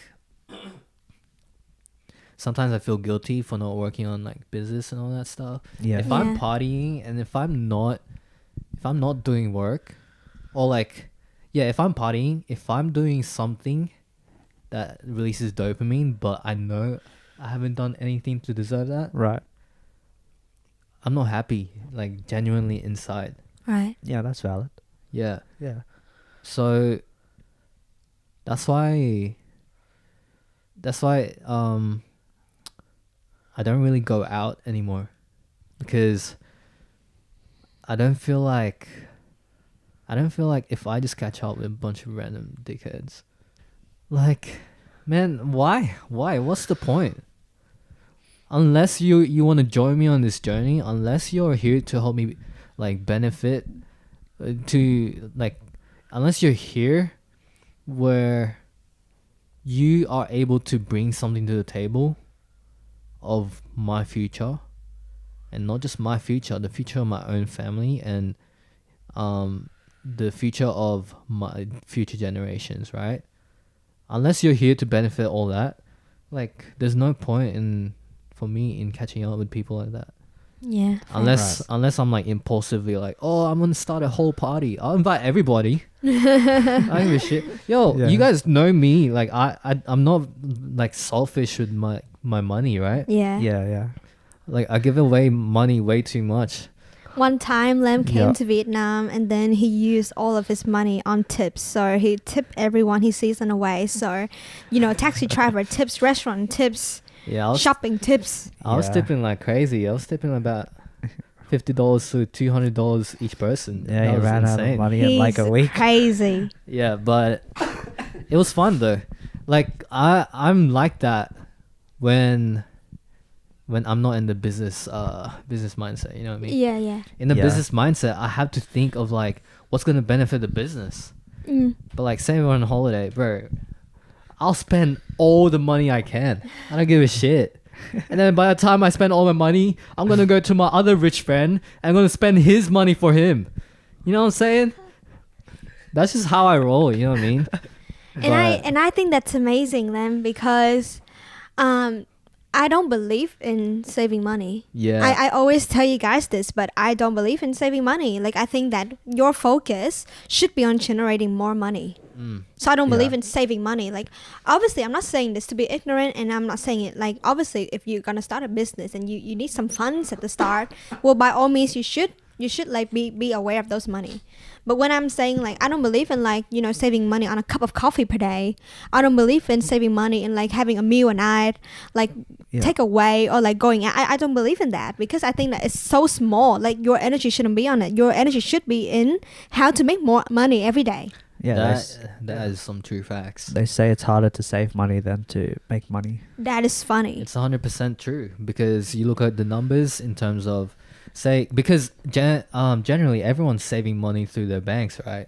Technically. And banks are here telling you, oh, you can get 1.2% every month or some shit like that. Bro, you can make up to 50% per month trying to make more money. It's instead. not even monthly. It's like per And- annum. Oh, it's per year, you per get year. 1.2% per year. yeah. Or Yeah. even lower, 0.8% or some So shit. like right? $1,000. That's like what, $1.02. And that's 20 why cents. I love being in business, being Yeah. entrepreneur, because in a way I have more control over making more money than I do at a normal job. Like, if you're gonna be in a normal 9 to 5 job and you get paid like a certain amount of money and that's it, then I'm so sorry. Yeah. But I love being my own boss, because at least I can control, like, the next month I'm gonna like, amp up my efforts and make more money, or I know that my investments will eventually benefit me. So I just don't like the fact that I have to save, like, I'm not saying like about a car and a house, because those are like a bigger amount, right? But like day to day, just say, not like, if you want a cup of coffee, go grab it. If you want to buy that pack of cigarettes, go get it. Like, Fuck yeah. Did you just say that? no, I did not. You just said that? No, I did not. All right. You have encouraged me. No, I did not. Thank you very much. I'm kidding, guys. I don't smoke, all right? Smoking is bad for you. unless you know how to breathe properly with breathing techniques, Oh my god. then you can smoke, okay? Ash, did Chris tell you about this? Because I told him in the car yesterday. Let's change the topic, guys. Alright, Thank you alright, so alright. much. Since you talk about entrepreneur, like being an entrepreneur, does an entrepreneur need a morning routine? What do you morning think, Lem? routine. Like, what do you guys think? Initially, I thought I needed a morning routine when I first started. I think I don't see it as a bad thing, morning routines. But I definitely think that nowadays we don't need it. We don't really need to wake up so early in the morning. Just because the reason we don't really need morning routines is because once you develop this great work ethic of like the discipline to really work hard when you need to work, when you decide to work, then you're gonna get things done. Morning routines literally just teaches you to discipline yourself, to focus on what it is that you're doing. And if you learn to focus on your work when you're working, when you learn to focus on your workouts, when you're exercising, you learn to focus in your meditation, pretty much the essence of all of this is living in the moment. Once you learn to live in the moment, you pretty much got it down. You can do that all consistently every day. You realize how far you'll go along your journey. But yeah, that's my take on this. Do you guys want to add anything? I think morning routines are overcomplicated by self-help books and YouTube gurus. Yeah. It's not like I don't believe in a morning routine, but I don't believe in a conventional morning routine. Like, I don't believe that you have to wake up at 5 a.m. to be successful. I don't believe that you have to go on a run and exercise every single morning to be successful. I don't believe in all of that. I feel like having a morning routine. Sorry guys, these guys are interrupting me. So I believe that a good morning routine is whatever truly makes you feel good. So I think if you simplify it as that, I think you'll be great. Like, you don't have to wake up early if you don't want to. I'm personally a night owl, and my work productivity spikes through the night. So I stay up late to work, and I stay up quite late, and I wake up late too. But so my morning routine is literally just like waking up, put on some fresh clothes, do my skincare and brush my teeth, and then go out and have breakfast. And then after that, if I want to go to the gym, I would. And that works for me more than when I try to wake up at 5 a.m. in the morning and do cold showers every single morning. My morning routine is literally Chris messages me 5 minutes before we're about to leave the house. So I get ready in 5 minutes, and then we go have breakfast. And that's fine. Routine. And if that works, then that works, right? Like, I think whatever just makes you feel good. Yeah, that's facts. I think that's our morning routine, hey? Mm-hmm. I mean, a morning routine, if it helps you, then, why not? Like, if that helps, like, for you to stay focused during the day, do whatever you need to do in the morning, or whatever you need to do during the day, like, whether it's meditation, working out at the gym before you do your work. I think just like something that you guys just need to note is don't overcomplicate it. Don't watch a bunch of videos on morning routines and don't end up being able to actually do any of them. Yeah, literally, you watch one video of a morning routine, just follow that, and then develop that habit of giving yourself the discipline, and you're fine. Yeah, I mean, agree? Yeah, but I think, like, you should just try it anyway to see whether it works for you or not. Yeah. Like, experiment with it. As our sexy motherfuckers. Is failure an option in life? Never. Is failure negative? I'm very fortunate to have failed a lot in my life. Why do you say that? Because it leads me to the path that I am on today. So, All right. in that sense, I think it's failure is an inevitable part of life, of anyone's journey. And through failing, you know whether that's the thing you want to do or you want to try something else out in your life. I mean, especially if you're someone like me who's quite young and who's, you know, just going through life trying to figure out what I want. I think once you fail at something, I think that's when you really, really realize if that's the thing that you want to do for the rest of your life. I think failure is an option. You can give up at times, but if you truly want to pursue something, failure is not an option. For example, you can change your plan, but don't change your goal. My goal is to provide for my family, and I hope that my family has a good life. And that to me I can't fail at that, but I can change my plan towards that. Right. Right. You guys believe in do you believe in 5-year plans? Coughing like crazy, I'm gonna go get some water. Water? Do you have tea? Yeah. Alright guys, Alright. Ashlyn is gonna be back. Quick. So I'm gonna ask Chris this question because I want Alright. to know what his answer is. What did I ask? I forgot. Do you believe in a 5-year plan? Oh yeah, do you believe in a 5-year plan, Chris? No, I don't. No Sexy way. ass motherfucker, shut the fuck up, bitch. No way. I mean, like 5 years is too long, don't you think? Like, so much can change in 5 years. Like during that whole year, maybe you want to change your passion or you want to change your goal. Like in 1 year, so much can happen. Like I think you should have smaller plans and What do you mean by small plans? like short-term goals. Right.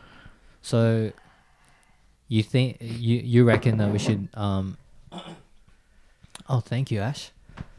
You are coughing? You are sick? Okay. I think that I agree with you in terms of no, I definitely agree with you in terms of not having a 5-year plan, because a 5-year plan is literally not a goal. Yeah. Bro, that shit's a dream. Like, what makes you think you're gonna be consistent for a whole 5 years? We're out here thinking of freaking different business ideas. Literally a week later, not even a week later, 3 days later, In the same day. in the same day, we changed the plan already. Yeah, like Dude, like, if you're on this journey and you actually want to make it like as soon as possible, like if you actually want this life, you gotta be willing to do shit on the day you think of an idea. yeah. Like, for example, how many ideas did we have before we started one of our businesses? Heaps. Heaps, Too right? many. And did we not put efforts into each idea?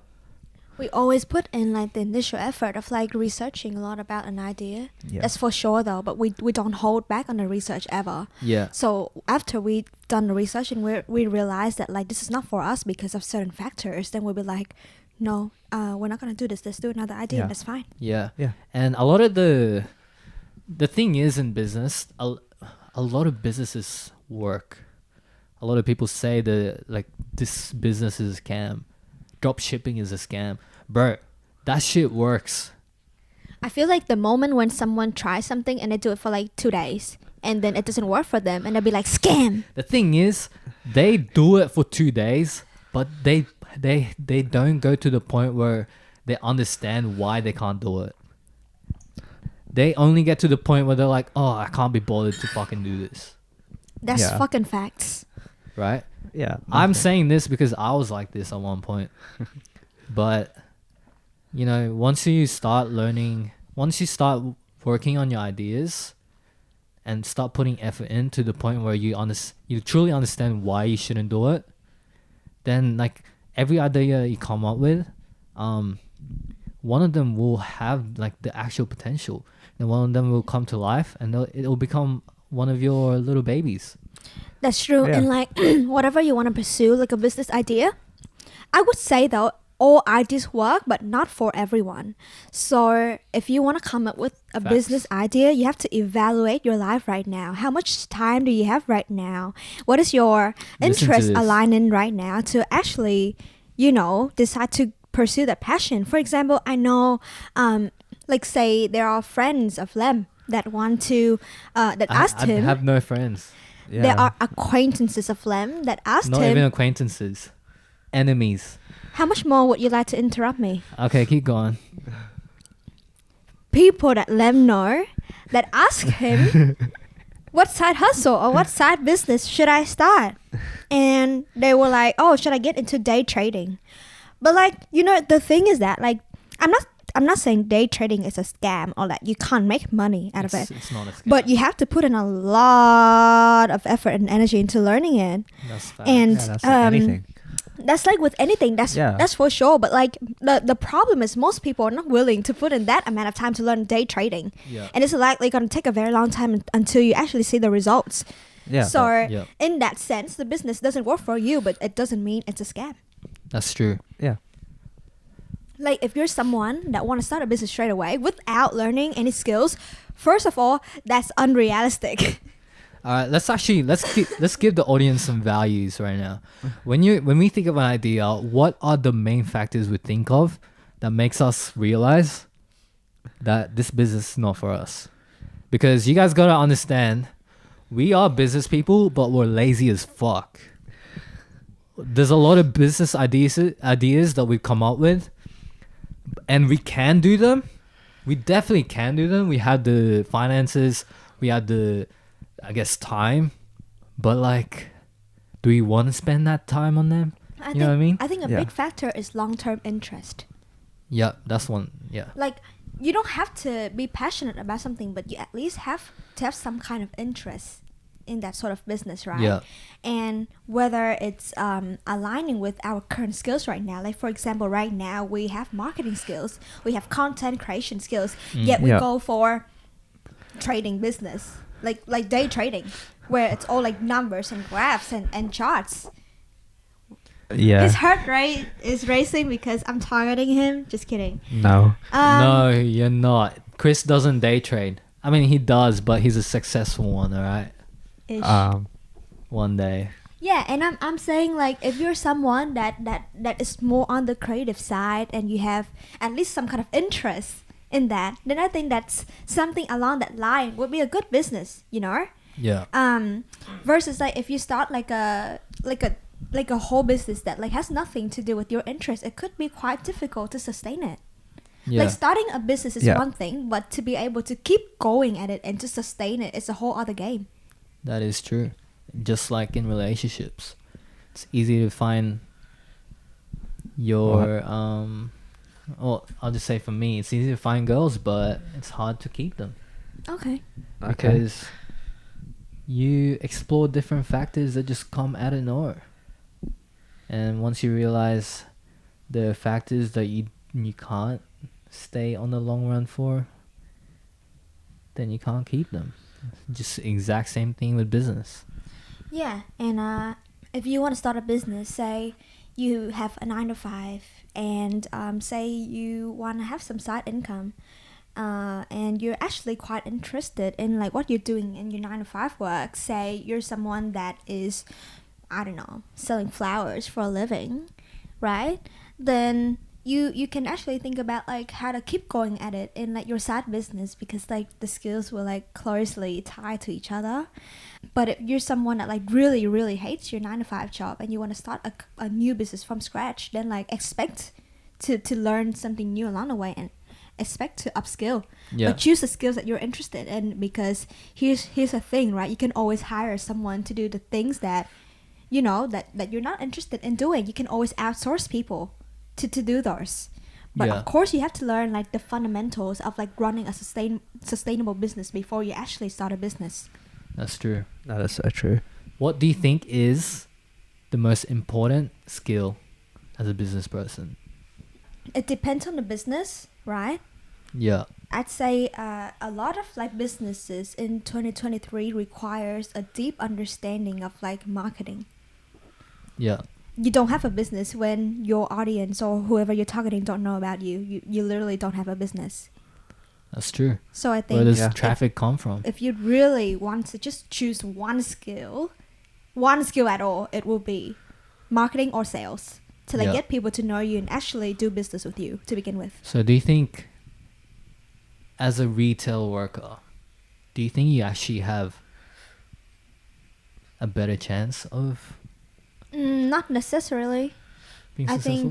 think a lot of like retail people, they just come in the business, they talk to customers, the customers go home, and that's it. Like they don't really break it down, or they really don't Right, study right. the psychology of the customers, right? And marketing in person to a customer is also very different from digital marketing. That's true. So I don't Right. think necessarily you have a better chance. I think everyone actually has an equal chance here. Wow. That's very good to know. Wait, before I ask, did you want to add something, Chris? No, I believe marketing is the most important skill for business. Okay, awesome. Like- Because Yeah. everything else you can outsource. Yeah, everything you can But like outsource. marketing, like it requires you to be like innovative and how to put your business like ahead of your competitor. What are the top factors for you to realize that something is a good idea? Yep. So I did say one of them is like it somewhat has to be something of interest. Yeah. That's really important. It doesn't have to be something you're passionate about, but certainly things that you are interested about, right? So that's one thing. Yeah. The second thing, I think, whether you want to start a certain kind of business or not, is like you have to realize what resources you currently have now. Yeah. So in a lot of cases, it's money, right?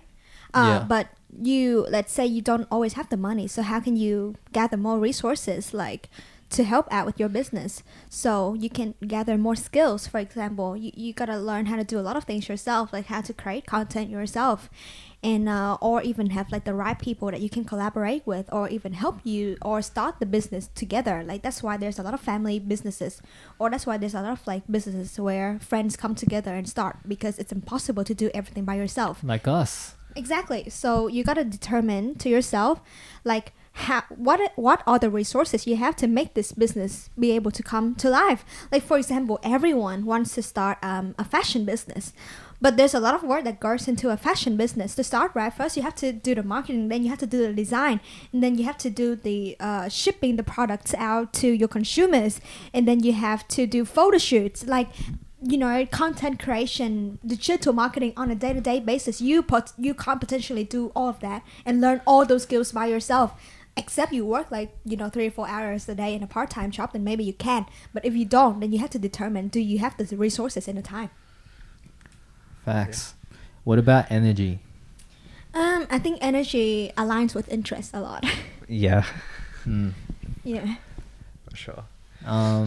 Yep. Any other factors? Realistically as well, like, can you do the job or not? Mm. Like, can you say, for example, you want to start a website design business, right? Yeah. Right. Do you think that you would be able to do the job? Say one of your employees step out and you lack staff. Like, do you think you can come up and do it? Mm. I don't think it matters much if you have the money to quickly onboard someone new. Yeah. But there will be like cases where like you might have to go in and do the job yourself. So it's Yeah. important that like, I guess, like You have to skill yourself. relating back to what I said about resources. Yeah. Like do you have the skill to do it yourself, or do you have the money to hire someone to do that? But it's Right. kind of like in the resources kind of section. Mm. Right. I think in regards to like for lazy people like us, can you automate it? Yeah, can you have a business that is like well automated? Yeah, and by automation, if you guys don't know what automation is, dumbass. Google it. Yeah. If you haven't Googled it, don't ask me a fucking question.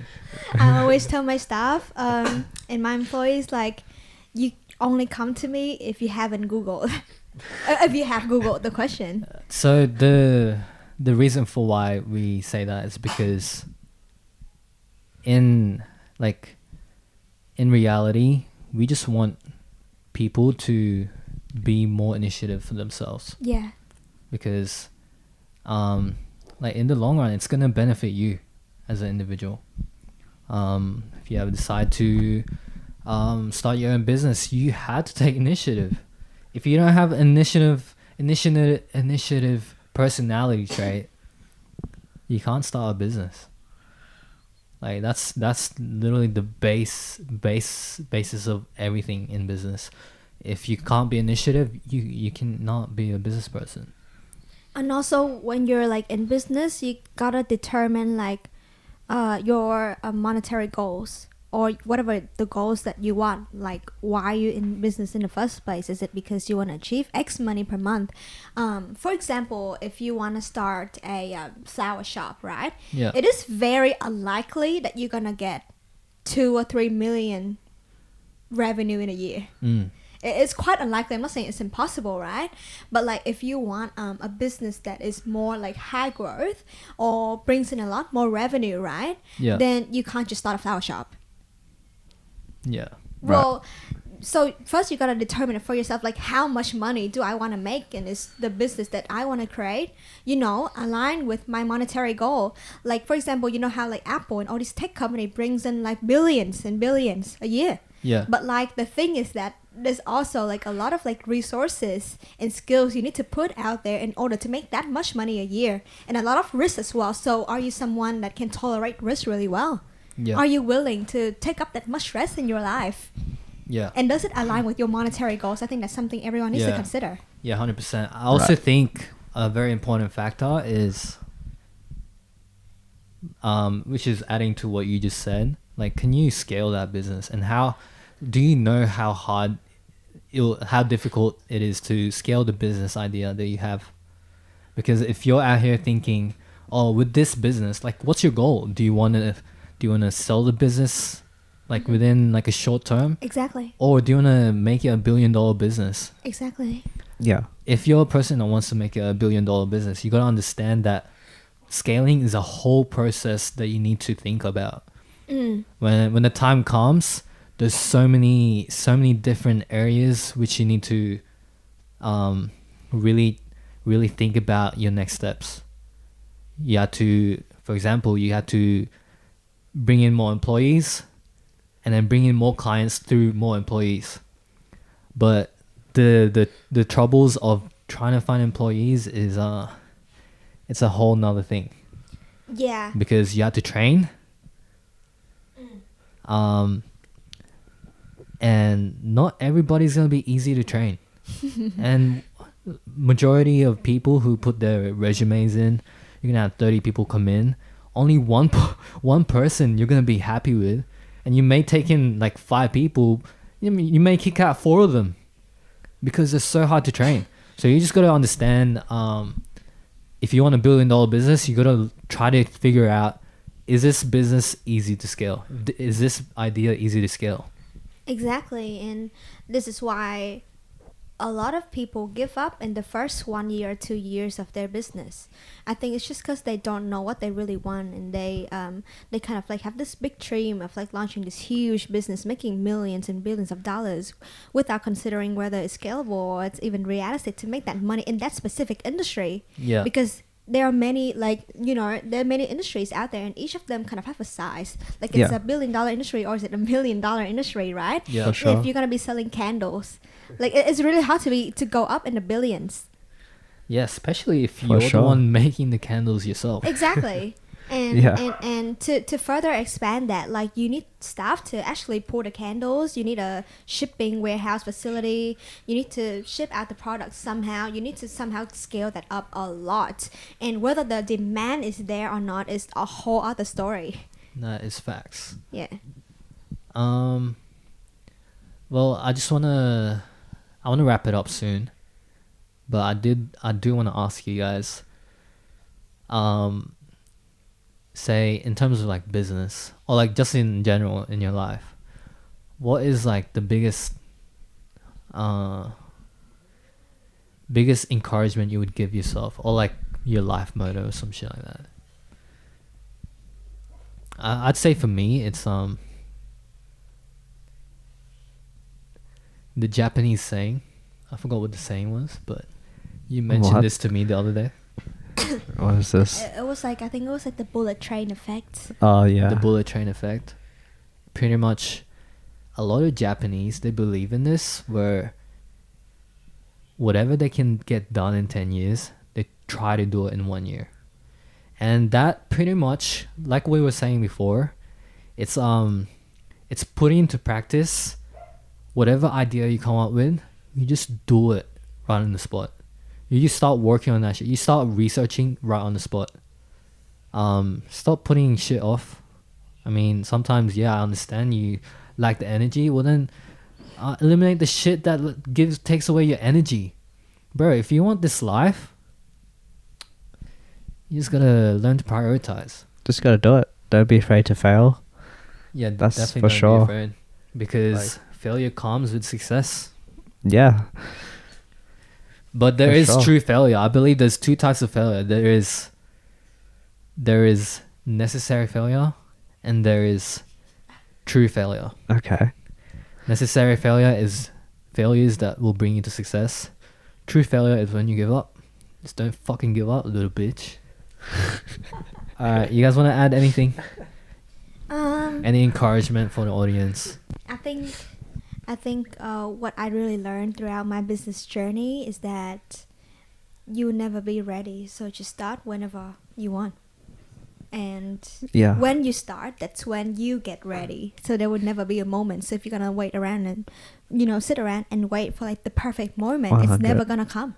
That's for sure. Yeah. It's like so cliche, but I think most people just need to take action, and that's it.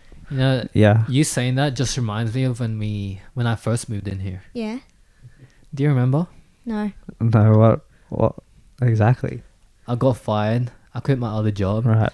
I had no income for about a month, And you're fine. Yeah. and we're here now. It's Yeah. it's kind of crazy. I Yeah. think like you like, especially if you live in a first world country like Australia or Yeah. America, you're so damn privileged.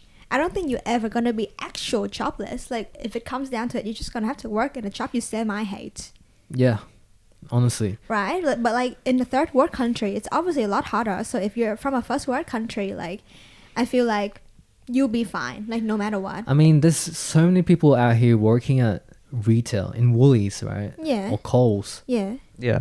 Bro, that's like one of the easiest jobs to get.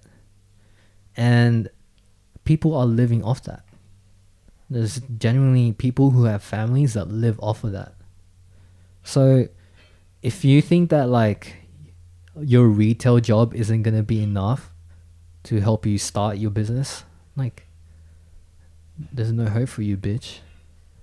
Especially a lot of resources nowadays are like free on the internet. You just Yeah. have to search for them. You don't have to access them through the traditional mean, which is going to uni. Yeah. Honestly, biggest way to start this journey is learn how money works.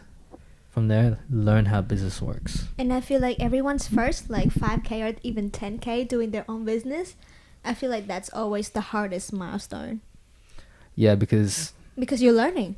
yeah, and you're learning everything. It's just like when you're trying to learn violin, you're learning all the foundations. But then, when you scale up to say like you make from 10K to 40K a month, I don't think you have to work harder. Yeah. I don't think it means that at all. I don't think it means work harder or learn more things or whatever. I think as long as you understand how money works and you start to have those systems in place, I think it will be natural for you. Yeah, well, I mean, you kind of like get kind of used to the punches that life gives you, Yeah. that the business journey gives you. Just like when you're us learning how to fight, right? Nowadays we're not as afraid. We're still afraid. Fucking pussies. Yeah. Still afraid of punches, but like we're not as afraid of punches anymore when we box each other. For sure. And that's the same with business. You're gonna be given a bunch of difficult situations, but then eventually down the line you start learning how to just navigate through it. Yeah. And you kind of just like expect, oh, this happened, I just have to fix it. Yeah, and I think another good advice is like be delusional. Like a lot of people would tell you like starting a business isn't realistic. But fuck reality. Like if reality is me having to work a 9 to 5 job or work in a supermarket and like just do nothing but moving around and packing stuff for like 8 hours straight in my life. Yeah. Like fuck that reality. Like I want to do something delusional. I want to do something that only like the top 10% of the world do. And if that's a reality for them, I have to believe that that's a reality for me. I mean, if you think about it, like look at the numbers in terms of percentage. Out of all the dance people in the dance community when we were dancing, right? Like who out of all of them, how many people out of every single one? Remember, everybody was talking about how to start businesses and all that shit, right? Everybody was talking shit. Wants to start a business, everyone, and then the other half of them was talking shit about starting a business. Yeah. But look at the people who are still on this journey. Well, I'm not gonna name them, but like, there's only a couple that we know within our community from back then. But like the community, I don't want to say they stayed the same. I just want to say that they stay the same. No, like I don't see much changes in their lives. You know what I mean? It's the same thing. They stay the same. They just don't want it. That's why. Yeah, and it's kind of sad because if we compare ourselves to the third world countries, we are so privileged. We have so much information that's free out here, and only a few are willing to research everything and understand how the world really works. And I don't think that to be honest, I think it's fine if they don't want something in their life. Yeah, But 100%, for me, of course. but for me, like growing up, like in Vietnam, and like seeing like from like the most bottom lifestyle up to like the best and the richest lifestyle, right? Like I don't ever wanna go through a phase where I feel poor ever again. Yeah. Yeah, I don't want to go through a phase of being frugal. What the fuck is that? Pussy ass shit. And The fuck? yeah, and I seeing like so many people in my country like suffering, right? Like Yeah. obviously I want to do something where it gives me the opportunity to make people's lives better. Because I don't want to live this life for myself. Like obviously I do want a nice house, I do want a nice car, but then after that, like I do want to give back, and I want life to be a bit more meaningful in that Yeah, sense. honestly, once we get everything we have, like what else are we really gonna spend our money on? Just give it away. Yeah. And like I'm not gonna give like cash away though, but I do want to make people's life better. Like said, build schools for like kids that Bless like other kids people that don't have literal schools to go to. Start a course and scam everyone. I'm just kidding. What? I'm just kidding. what was that? We're not starting a course. Fuck that. We're not No, starting never. a course nor a cult. We are not. Well, we are a cult actually. Just like we said earlier, everything in this world is a cult. If you're in a part of any community, you're in a fucking cult, dumb fuck. Anyway, let's close it out. If you guys may be wondering why Chris and I are wearing glasses, it's because we have black eyes right now. Yeah. And we don't really want to show it because we are not weak. We are strong as fuck. But I do want to say, very glad to have you watching us. Thank you so much. If you guys have any questions that you'd like to ask us for our next podcast, feel free to let us know in the comments below or DM us on our page, Instagram page or whatever we have. We love you guys. Thank you. Thank we you. hope Thank you guys you. got something out of this. Next time we'll give you even more value. But yeah, thank you for tuning in. This is Feelin Like Podcast. Feelin Like